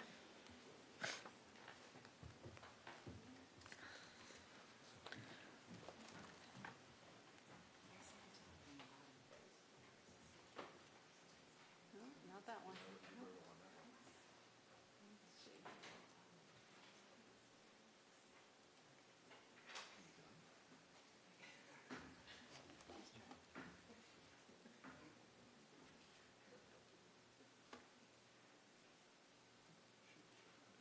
Oh, you do have to present after all. I'm going to sit right here with you. Good afternoon, Chair Rodriguez, members of the commission. I am here solo today, but Chief Gordon says she's going to stay with me for moral support, so I appreciate that. Good afternoon, I'm Chris Males, I'm your fire chief. Normally, I would have some folks with me, but my business manager, Amy Van Atta, is committed, and my operations division chief, Brian Fetterman, is in the next room doing a budget meeting. So here I am. Just wanted to share a few things before we get started. Excuse me, some questions came regarding the city's budget status, and you've heard by now in the media that we face a structural deficit in the city. And so as Chief Gordon stated, all the departments were instructed to make some cuts to our budget. And so as we proceed through this, I'll share with what we were able to find and what we weren't able to find. Our department is very service-oriented. We don't bring in a whole lot of revenue to the fire department. As we proceed through this, there was very few areas that we were able to cut, but we did our best. So just a little bit about on the timeline. This is actually the first public hearing regarding our budget. Last week, there was a very high-level discussion regarding the budget at City Council, but did not dig into each department. This is the first time that the fire department's budget is being daylighted. So April 27th today, May 3rd is our budget hearing with City Council. We present along with the Police Department. And then June 7th is budget deliberations, and then shortly thereafter, the budget will be adopted. One disclaimer also is that the numbers that I'll be presenting today are pulled from charts that may be a couple of days old. As you may see in OpenGov, the numbers may be a little bit different, and that's because those are works in progress. There's no mistake, there's no problem, it's just clerical and technical use of the budget and making changes in real time versus the fact that this is just a static presentation. So any of the numbers that look different or anything that catches your eye shouldn't be a concern. That'll all be worked out in the budget with deliberations. So, let's see, let's get started. So some significant accomplishments for fiscal year 23 before we get into 24. Two large media items that you have seen in the last couple of weeks was a sharp departure from the past with the ambulance contract. The County Board of Supervisors elected to change the ambulance contract to a non-exclusive contract and allow both county fire and other companies that apply for permits to potentially become providers within the community. However, County Fire is going to be one of the main providers of ambulance service in our community. Why is that important? And each one of these points will, each one of these findings or accomplishments today will look back at what the budget, what the impacts on the budget. The ambulance contract, what was the goal of County Fire Department to get the ambulance contract? It was to provide a more robust ambulance deployment model and to keep revenue local in our community. So what we can expect to see in the next couple of months is increased service and potentially increased revenue coming back to the city in the form of either services or things like being able to send our folks to paramedic school paid for, to have equipment paid for that is on our fire apparatus, things like that. So that'll be a win. You also saw this week that we broke ground for a regional dispatch center slated to open in somewhere between March and May of 2024. However, our department will be joining in July of 24, right, in concert with the beginning of the fiscal year. I actually prefer that. So the center will open with County Fire, Montecito, and Carpinteria. They'll get the bugs out, and then we'll be joining the regional center along with Santa Maria and Lompoc at the time. Numbers are still being worked out on that, but with changes to the ambulance contract, we anticipate that there'll be changes to the money that the city either has to contribute or there'll be increased services coming out of the regional dispatch. Our standards of cover study is done. It's with the city administrator. She's currently reviewing it. So there'll be more information coming out on that. And along with the contractor or consultant, AP Triton, who did our standards of cover study, they are also doing a fee study. This is the most comprehensive fee study that the department has undertaken. We did one a couple of years ago that was kind of a cursory look. This is going to take a much deeper dive into the fees that the fire department charges to make sure that they're usual and customary charges. I'll just give you one example. Our fire prevention staff goes out and does an initial occupancy of a sprinkler alarm sprinkler system. There's a problem with it. They go back and do a reinspection. There's still a problem with it, and it goes on and on and on. We only charge an initial inspection, and then the re-inspects, we go back and go back and go back. Other fire departments charge after the first re-inspection. And so it really is a motivator to fix the problem the right way. So that's just one example of how fees can be structured. Other fees that are potentially available, believe it or not, we go to care facilities on a somewhat regular basis to help with lift assist calls, especially at night when their staffing is low. And so we actually, as the fire department, go out to licensed care facilities and help them put patients back into bed. That has become a usual and customary fee that fire departments are charging. So we may be looking at something like that, obviously all to be approved by council, but that's just a couple of examples. Okay, this is our organizational chart. As you have seen in the past, we have 106 FTEs. Fire chief at the top with my administrative assistant and our IT technician, but he reports directly to me. And we have 4 divisions, business manager or administration, operations, fire prevention, and emergency services. What's important is that all of the positions now grayed out are covered by MOU. So our firefighters have an MOU that covers 80-plus personnel, and then our Fire Management Association also has an MOU which covers their 5 personnel. So, of course, MOUs are negotiated by the city, and so the MOU recently that was negotiated 3% per city finance has a price tag of it of about $709,000. So these are all, again, MOU items that were negotiated at the city level. But what this means is that, and what should be the take-home point of this, is that I don't have people that I can cut, nor do I want to cut any people. We, I think, have a very thin fire department. As you can see, we have very little administrative staff that works a 40-hour work week.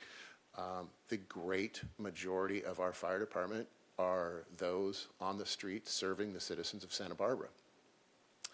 We have 29 people on duty every single day, and there is a term that I'd like you to know called constant staffing. Constant staffing. That means we don't ever run short. If we don't have 3 people for a fire engine, that fire engine's out of service. Okay, if somebody has to go to jury duty for 4 hours, we don't just shut the engine down and say, hey, hopefully nothing happens here for the next 4 hours. We replace that person with an overtime. And a person comes in and works time and a half for that. Wow, that sounds expensive.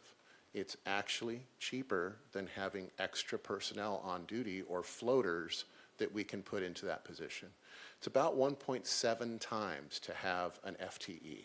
So full salary plus about 70% is the cost of benefits. So believe it or not, running a thinner or less robust organization and allowing our folks to work overtime is actually more cost effective than having additional personnel on duty. So constant staffing is absolutely critical, and that means if I send a fire truck out of town at 2 o'clock in the morning to go to Northern California for a fire, we are immediately calling people in to replace them. We don't want fire stations to go dark or browned out, and so that's the concept of constant staffing. So we're going to get to a slide about overtime, and you'll see constant staffing. Okay, so our general fund expenditure breakdown. Again, I would not focus so much on the numbers as I would look at the pie chart to the right. And as Chief Gordon spoke of, when you look at our entire budget, we really only have about 4% in discretionary funds. So if you look at the constant staffing, if you look at the MOUs, if you look at the cost of supplying our allocated costs, which we'll get to, the cost of fire engines, all that. When you look down at our entire budget, you'll see that we really only have about 4% where we're able to make cuts. So we were tasked, our budget is smaller than Chief Gordon's. We were tasked for FY24 to cut about $620,000, and for FY25, $960,000. So we really were tasked with cutting about $1.5 million from about $3.4 million. So when you look at those numbers, you'll see that it's a lot more dramatic than just simply taking a few percent off the top. So here's overtime. Overtime is a question that has been going on since we began probably with Dalmatians in the fire station and horse-drawn fire apparatus, was why are we paying so much overtime? It is industry standard to pay overtime. I can tell you when I started in 1993 at the city fire department, we had 13 people assigned to Station 1. There were 8 people needed. That meant 5 people were floaters. We used to call them suitcase firefighters. They'd get to the station and they'd pick up their suitcase and find out what station they were going to go work at. It was quickly realized that that was more expensive. And so our staff is actually less than it was 30 years ago. But how is our overtime spent? Predominantly in 3 areas. One is mutual aid. So if you look at the top or the gray line of mutual aid, you'll see wide variations in mutual aid from 2017 to 22, wide variations of mutual aid paid out. But what's important to remember is that is 100% reimbursed. Okay, the city, while that shows as an expenditure, you'll see it on the other side as a revenue, and I'll explain how that revenue works. Of course, also, as Chief Gordon mentioned, training is incredibly important. Okay, you've got to be trained in all of the hazards that we respond to, and you've got to be competent, and that's why we have a training division that keeps track of all of everything from our OSHA mandates to all of the idiosyncrasies of working in the city of Santa Barbara and specific to the city. And then you'll see constant staffing at the bottom.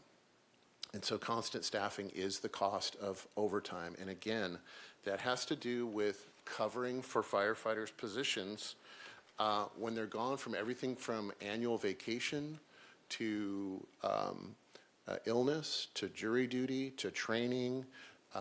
While training is really allocated to training, but my point is that when someone's gone from that seat in the fire truck, we have to replace them. So that is a significant cost to the department.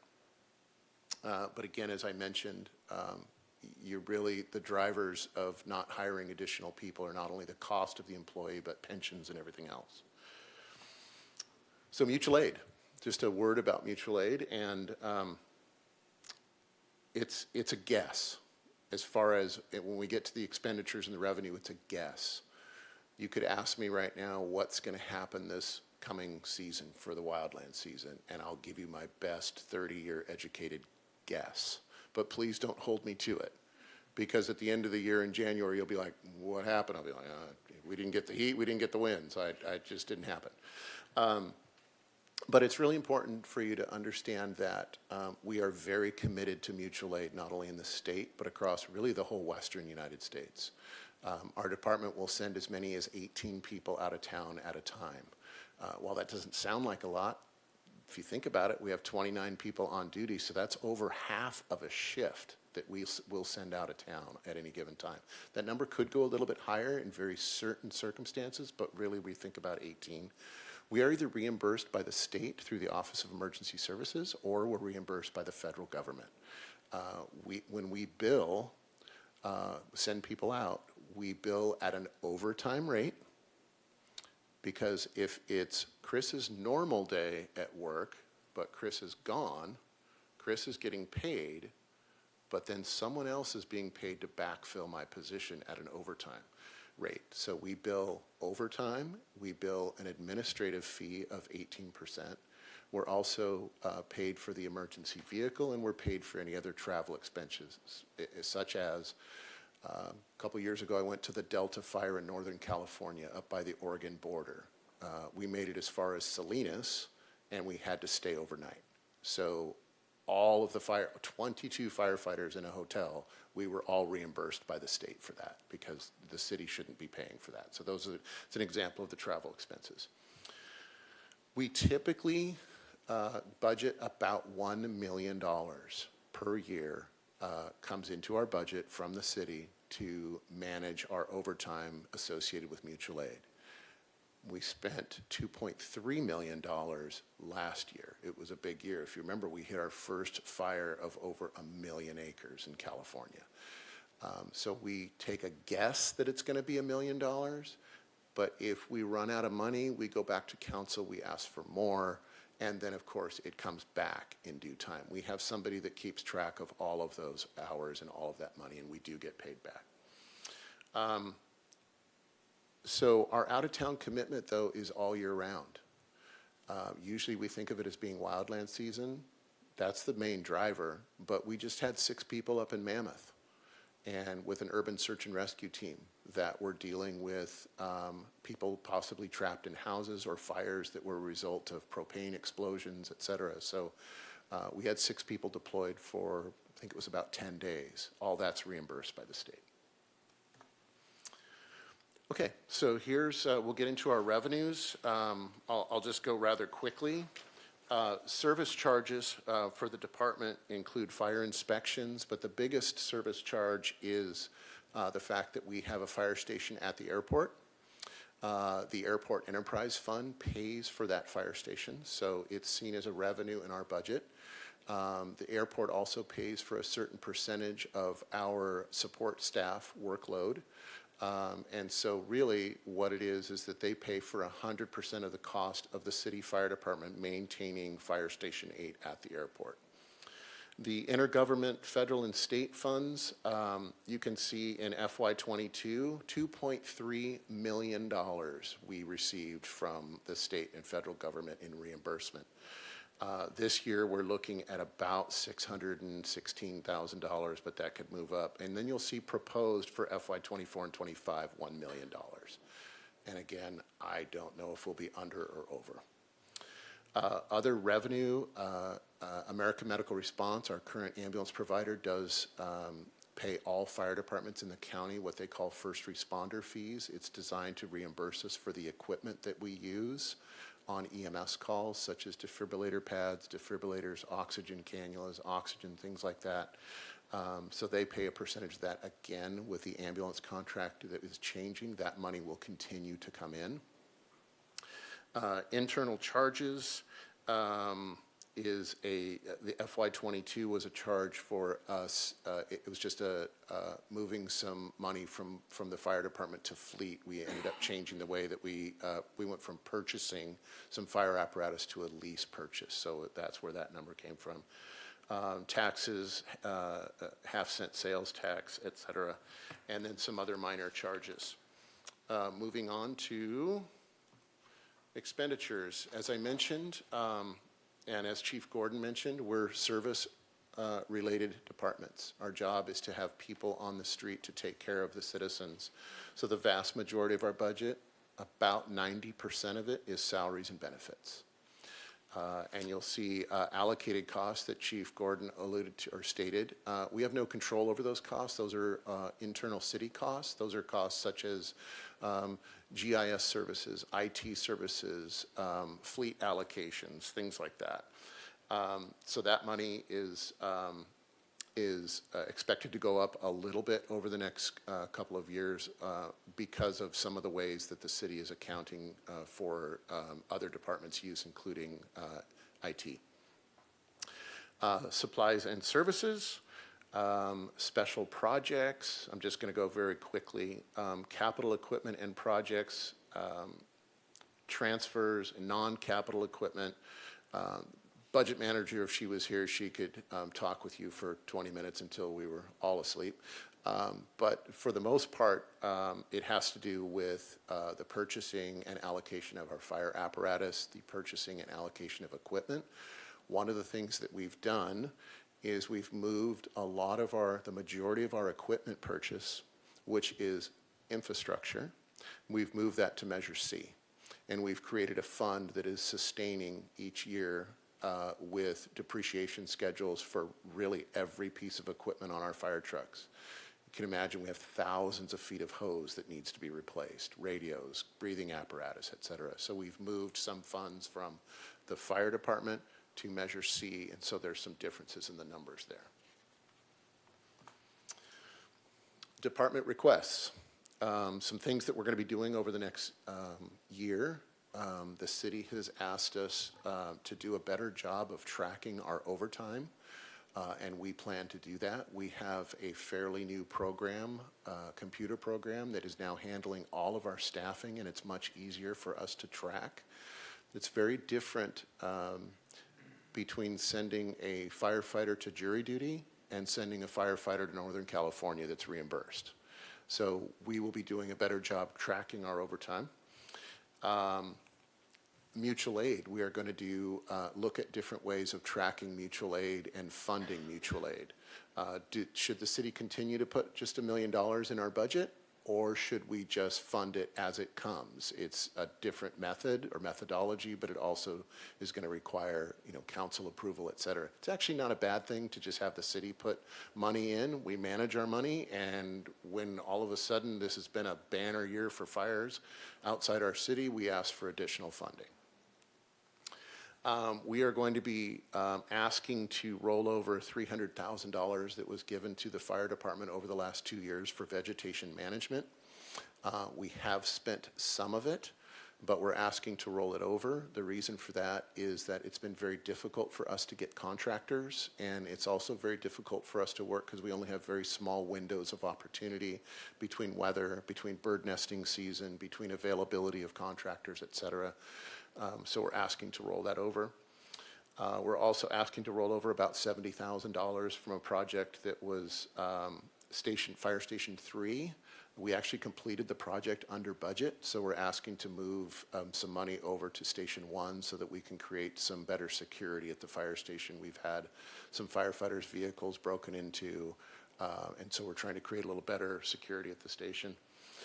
And then the city had allocated $300,000 for an academy in '24, a fire academy in '24, and $300,000 for '25. Our plan all along was to simply run the academy in '25, so we're just going to move $300K from '24 to '25. And in fact, if you look at one of the previous numbers, you'll see exactly a $600,000 difference between '24 and '25, and that's just to allocate for the fire academy. So budget reductions. We were asked for $623,000 for fiscal year '24. We came up with $519,000. We have held a fire inspector position open for the last couple of years, and we have elected to eliminate that position. As Chief Gordon said, we don't want to eliminate any positions, but it's really what's the best of the worst option, but none of them are good options. So what's the best for us? And I mean, I don't even want to call it best. I call it the least worst. We also have a warehouse specialist that we're not going to be funding anymore. We'll actually have our on-duty crews handling the warehousing of our equipment. We had $162,000 that was coming into our budget annually for equipment, but as I mentioned earlier, that's going to be shifted to Measure C, so they allowed us to see that as a reduction in our budget. We're going to be looking into canceling the custodial work at our administrative office building, reducing the budget of educational supplies, and right now our fire prevention staff takes their vehicles home as, even though we only have one on call, they really can be on call for a major incident, but we're going to eliminate the use of the take-home vehicles, and then we're also going to reduce our fleet by one vehicle. So you can see that we're really what I would call down into the weeds of trying to make cuts. Again, because we don't want to cut our personnel, but then here I am talking to you about the Inspector 2 position, but that is at least not a live person. That's a position that hadn't been funded for the last couple of years. FY25 is actually where we came into the major issue. This was when we were talking about cutting personnel. And we had two very high-ranking department personnel that I was going to have to put on, and through consensus, it just would be extremely detrimental to the fire department. In no way was I in favor of it. It would have implications every single day. And so by consensus, we said it's just, at this point, we can't make those cuts. However, because we are going to regional dispatch in 2025, we're going to be saving on some money with our own police department CAD, because they won't have to have the fire side of the CAD up and running. And this is a fund that the fire department pays to keep the fire department CAD running, so we'll be able to save that in 2025. And that's it. That's just a brief, quick look. Those were 12 slides, and we've got about 30-something slides for council, so we pared it down as much as we possibly could, but that's definitely the meat and potatoes. And happy to answer any questions. Thank you. Any questions from the commission? I have a couple questions. During COVID, council requested all departments to cut, I think it was 2 or 3% of their budget. Is that right? Rings a bell, yeah. And then was that budget So- added? So is this 2 and 3% in addition to the 3%? Yeah, so that inspector position that I specifically mentioned, that was and I was being facetious about ringing a bell, of course I remember having to cut. That inspector position came open during COVID, and that was one of the tools that we used to temporarily not fill it.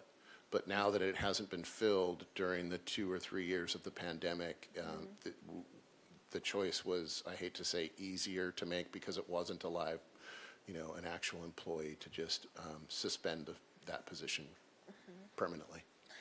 And then your call volume, I know with the police department, you have to prioritize calls. Do you do the same with fire, or do you attend to all calls?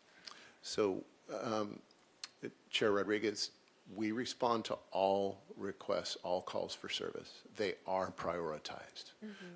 We even prioritize our medical calls into 5 different priorities. But basically, if you look at it, we have priority 1 calls and priority 2 calls. Your priority 1 calls are your emergency red lights and sirens. Your priority 2 calls are more of your service calls. So a priority 1 call would be a medical emergency, a structure fire, an injury traffic accident. A priority 2 call would be a tree down, power lines down, or cable lines down, elder assists, smoke odor outside, things like that. So, but we do continue to respond to all calls for service, and we will do so in the regional dispatch.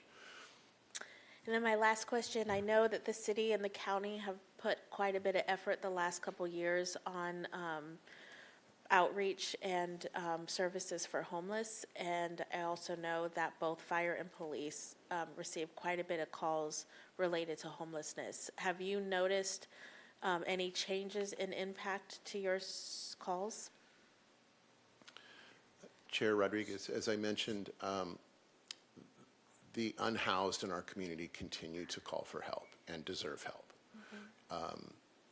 One of the things I've told people, those that are even callous toward homelessness, is I say, just because you're homeless doesn't mean you don't get sick, or you don't get hurt, or we're all humans, so we're going to respond all the time. With that said, I think I mentioned a couple of meetings ago, about 14% of our calls do involve the homeless. I am very optimistic. Once again, I go back to the ambulance contract. I am really optimistic that we are going to be concentrating and have the funding to handle what we call low acuity calls.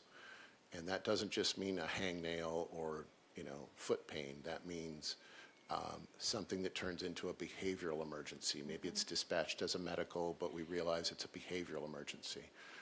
What we have right now available is limited, but with the ambulance contract, one of the things that we're proposing is co-response. And a co-response team that works with law enforcement, but a little bit of a different focus. And we're actually looking at pairing up a paramedic with a behavioral health person. And so with that, I think comes, if we're able to handle a low acuity incident like that and get them definitive care that they need, then that's going to reduce the number of ambulance calls. And potentially that can free up the emergency departments also, if we've got a more concierge service, for lack of a better term. In the old days, and I started in the old days with ambulance, so I can say it, it used to be a concept of you call, we haul. And that's literally what we would say. And now it's you call, we navigate. Where can we send you that is the best possible solution, not just to the emergency hospital. So there are new programs out there. One is called Community Paramedicine, and that focuses your paramedics and your healthcare providers in the field handling the low acuity calls that really are a large percentage of the incidents. And Chair Rodriguez, I wanted to add, of the unsheltered population in the city of Santa Barbara, close to half of them have chronic health conditions and co-occurring disorders, right? So even housed, they still have needs that would put, again, the calls for service at the level that we've seen in the last several years. But we're hoping, yes, that we would see noticeable differences the more housing opportunities come on board. Thank you. Any other questions from the commission?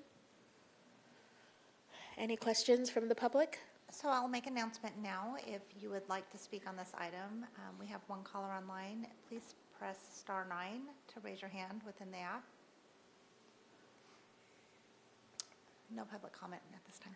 Okay, thank you so much. And Thank we'll you. move on to item 10.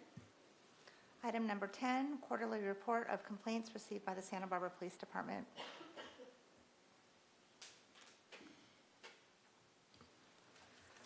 Okay, Commander Corbett, on behalf of the Police Department, will present this, and there will be no PowerPoint.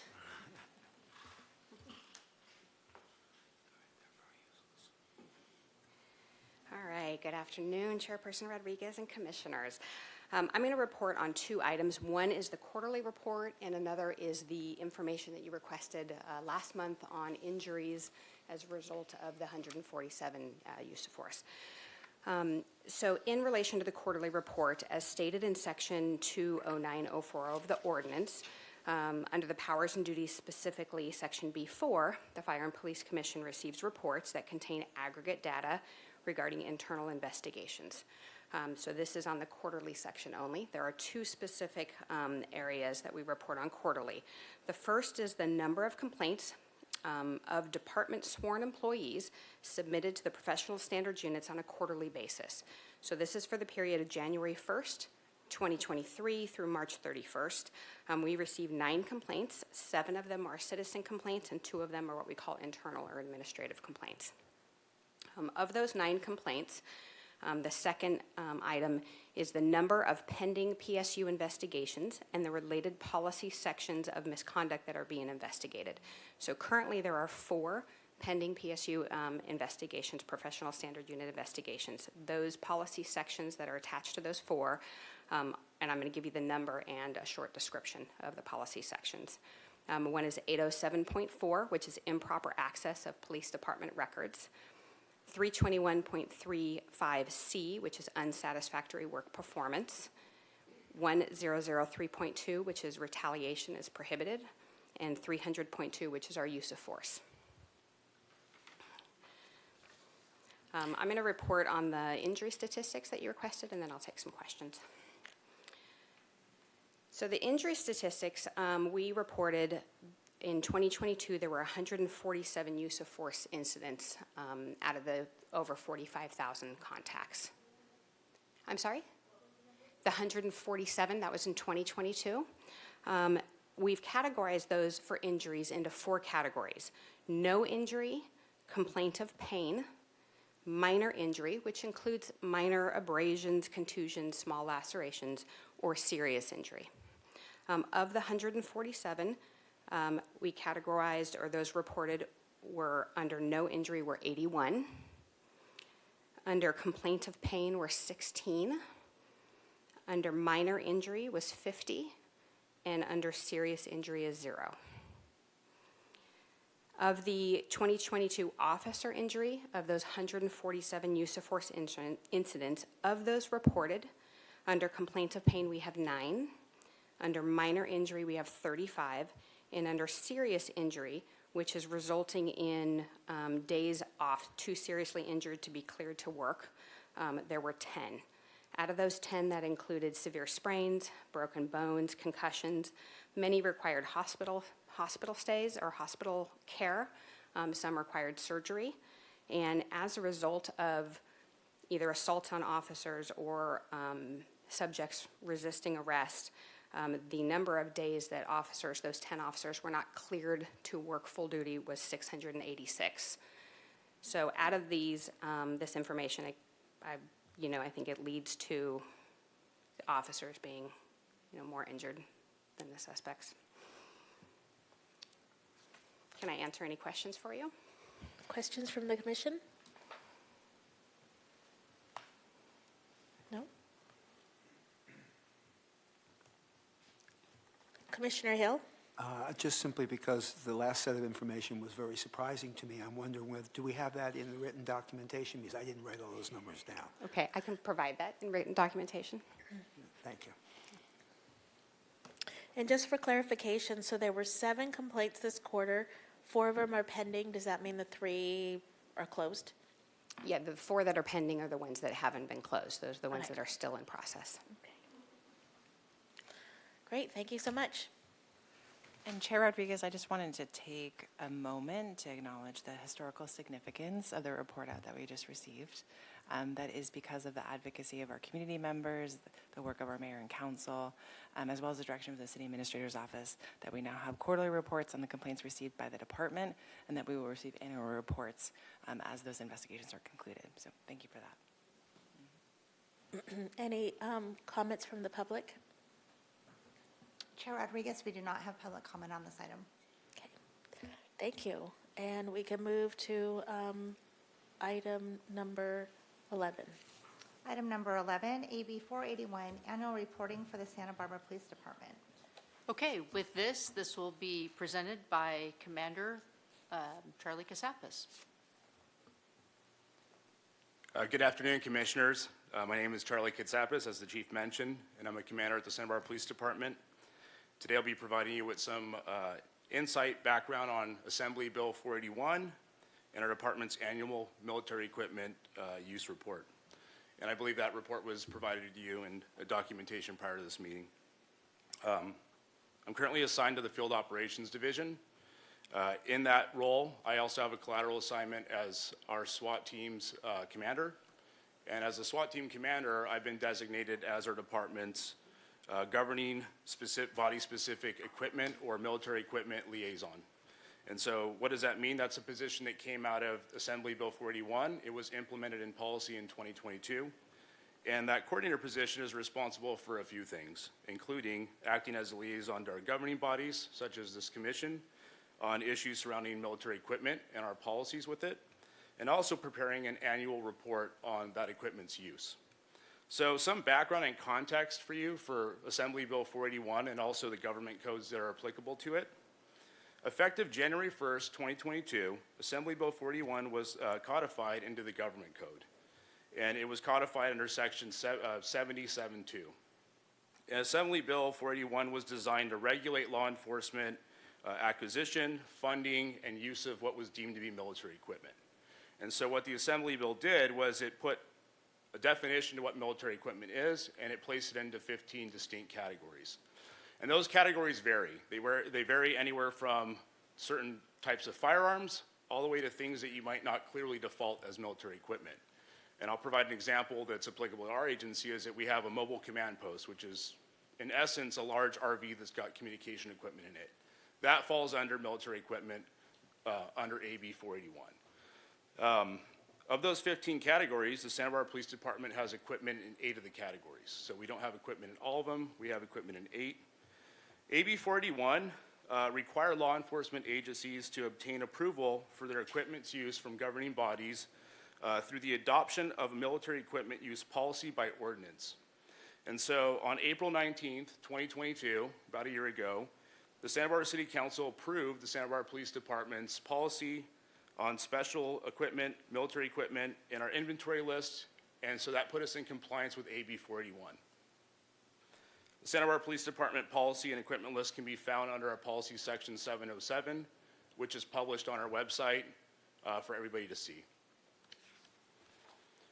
Additionally, Assembly Bill 481 and Government Code Section 70.7.2 required each agency possessing military equipment to produce an annual report on their use. Government Code Section 70.7.2 specified exactly what that report had to have in it, which is what we complied with in the report that we provided to you for your review as well. I'm going to transition to just kind of a summary of the key points of our 2022 military equipment use report.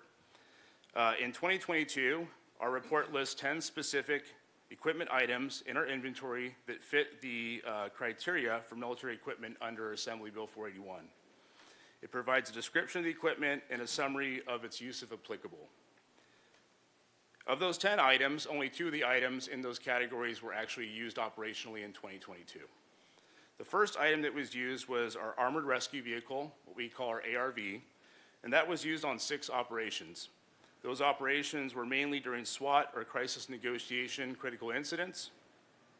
The second item which had operational uses was our Mobile Incident Command Vehicle, that command post that we have. That was used on 5 operations. And again, those operations were largely SWAT or crisis negotiation team callouts. In 2022, the Santa Barbara Police Department did not receive any complaints regarding the use of our specific military equipment. In 2022, there were no reported violations of Policy Section 707, military equipment. The costs and quantities of our current equipment inventory are listed and published regularly in our inventory, which has been updated for the year 2023. Another requirement that our annual report has to have is that if we intend on purchasing any equipment that would default under the categories listed in AB 41, that's something that we should express our intent of purchasing. So you'll notice in our 2023 report, the Santa Barbara Police Department intends on purchasing 2 pepper ball launchers. This will be to replace our 2 current pepper ball launchers that are outdated. Also, we intend on purchasing several 40-millimeter launchers and associated 40-millimeter sponge rounds. So for those who don't know, both pepper ball and 40-millimeter launchers are less lethal weapon platforms. Their intent is to be used to safely resolve situations that might otherwise escalate to higher levels of force. So the 40-millimeter launchers and associated sponge rounds would be purchased with the specific intent of expanding and improving on our current less lethal capabilities. This concludes my summary of our compliance efforts with AB 41 and our annual military equipment report. Again, I appreciate your time and thank you. Any questions from commissioners? No? Thank you. And any public comment on this item? Chair Rodriguez, we do not have public comment on this item. Okay. Oh, look, we've come to the end. Item number 12, commission and staff communication. Would the commission, commissioners, this is a time for the commissioners to give a report on meetings they've attended, events they've attended, conversations they've had, or request items to be on future agenda. Commissioner Dozer? We're going to POW. And I can't wait. It's going to be some good brisket. I know at least 3 of us are attending the PAL event on Friday. Anyone else? Okay. I attended the Coffee with the Cop last Tuesday in front of the police department, and that was a bright sunny day, so that was a lovely morning. And then I attended on Saturday, I think it was Saturday, the Polar Plunge, and that was several of first responders from the county had teams there in support of Special Olympics, and that was just a really heartwarming event. So I encourage you to go next year. And then I am going to the PAL event. I also wanted to take this time. This meeting it feels like the first real commission meeting. This is what the members of the Community Formation Commission worked for 14 months to get to, and this is the type of information that our community was really asking for. So I'm excited. I'm proud that we're here, and I just thank and acknowledge everyone who put thoughtful reports together for this. And Chair Rodriguez, I just wanted to reiterate that we will be presenting the findings and recommendations from the audit to City Council on Tuesday, May 2nd. We are the first agenda item, so closer to that 2 o'clock time if folks want to listen in. And then the fire and police department budgets will be reviewed in further detail before council on Wednesday, May 3rd, starting at 1 o'clock. Mr. Aiden's also joining for the PAL event on Friday, so we will all be there and have opportunities to reconnect. So thank you for the time today. Fantastic. Commissioner Hill, did you have a comment? I did, but your summary was so nice that I don't want to go back into other. I just wanted to point out I did a ride along with Officer Michelle Royal, who is the same person I think that you rode along with. Exemplary officer, calm, sensitive, professional. Really gave me a wonderful sense of how you can actually relate to people who are unhoused and in distress in a way that they feel respected. Most of what she did that night was to deal with people who she already knew from previous encounters. The one thing that I noticed, however, that I just want to point out, because it was interesting and we talked about it, is that she was almost always giving them the option, do you want to go to jail or do you want to go to take a ride to the emergency room where you will get a sandwich? And almost all cases, in fact, I think in all cases, except with one person who was combatant and had to be arrested, they elected to take the ride to emergency services. And she explained that takes a tremendous burden off of her of having to go out to the jail, go through that whole process, and essentially be off the line while she's doing that. But I just note that it also involves a shift of staffing burdens to the ambulance crews and to the emergency room staffs out there at significant financial costs. I don't know what ambulances charge now, but it's a large amount of money if they actually were to ask the service of it. And then the other last thing I wanted to say about her skill was a number of traffic stops and a number of carefully decided when to ticket and when just to talk with the person and let them go. She was a great ambassador for our tourists that were up there on a Saturday night. So if I will the rest of the certainly- people are like her, you got a great crew. We do, and I'm very proud of that. I'm so glad to hear your observations from that. And the other side note of that in terms of that A or B option is the hope is offering resources. So that's the other piece. Every time they go to the emergency room and they then have an opportunity to get resources. So that's a big piece of that. If we just do enforcement every time, it doesn't cycle them into where we want them. So the hope is at some point, they're going to take the help and the resources. So My that sense there is that jail does not provide a particularly good resource for these people. that's not going to provide them the long-term, I think that's part of the long-term solution piece. But I appreciate the feedback. She, like all of our officers, are exemplary examples of professionals. Any other comments? Okay, and if there's no objections, this brings us to the end of the meeting on, what date is it? 27th. Thank you, April 27th at 5:35. Thank you.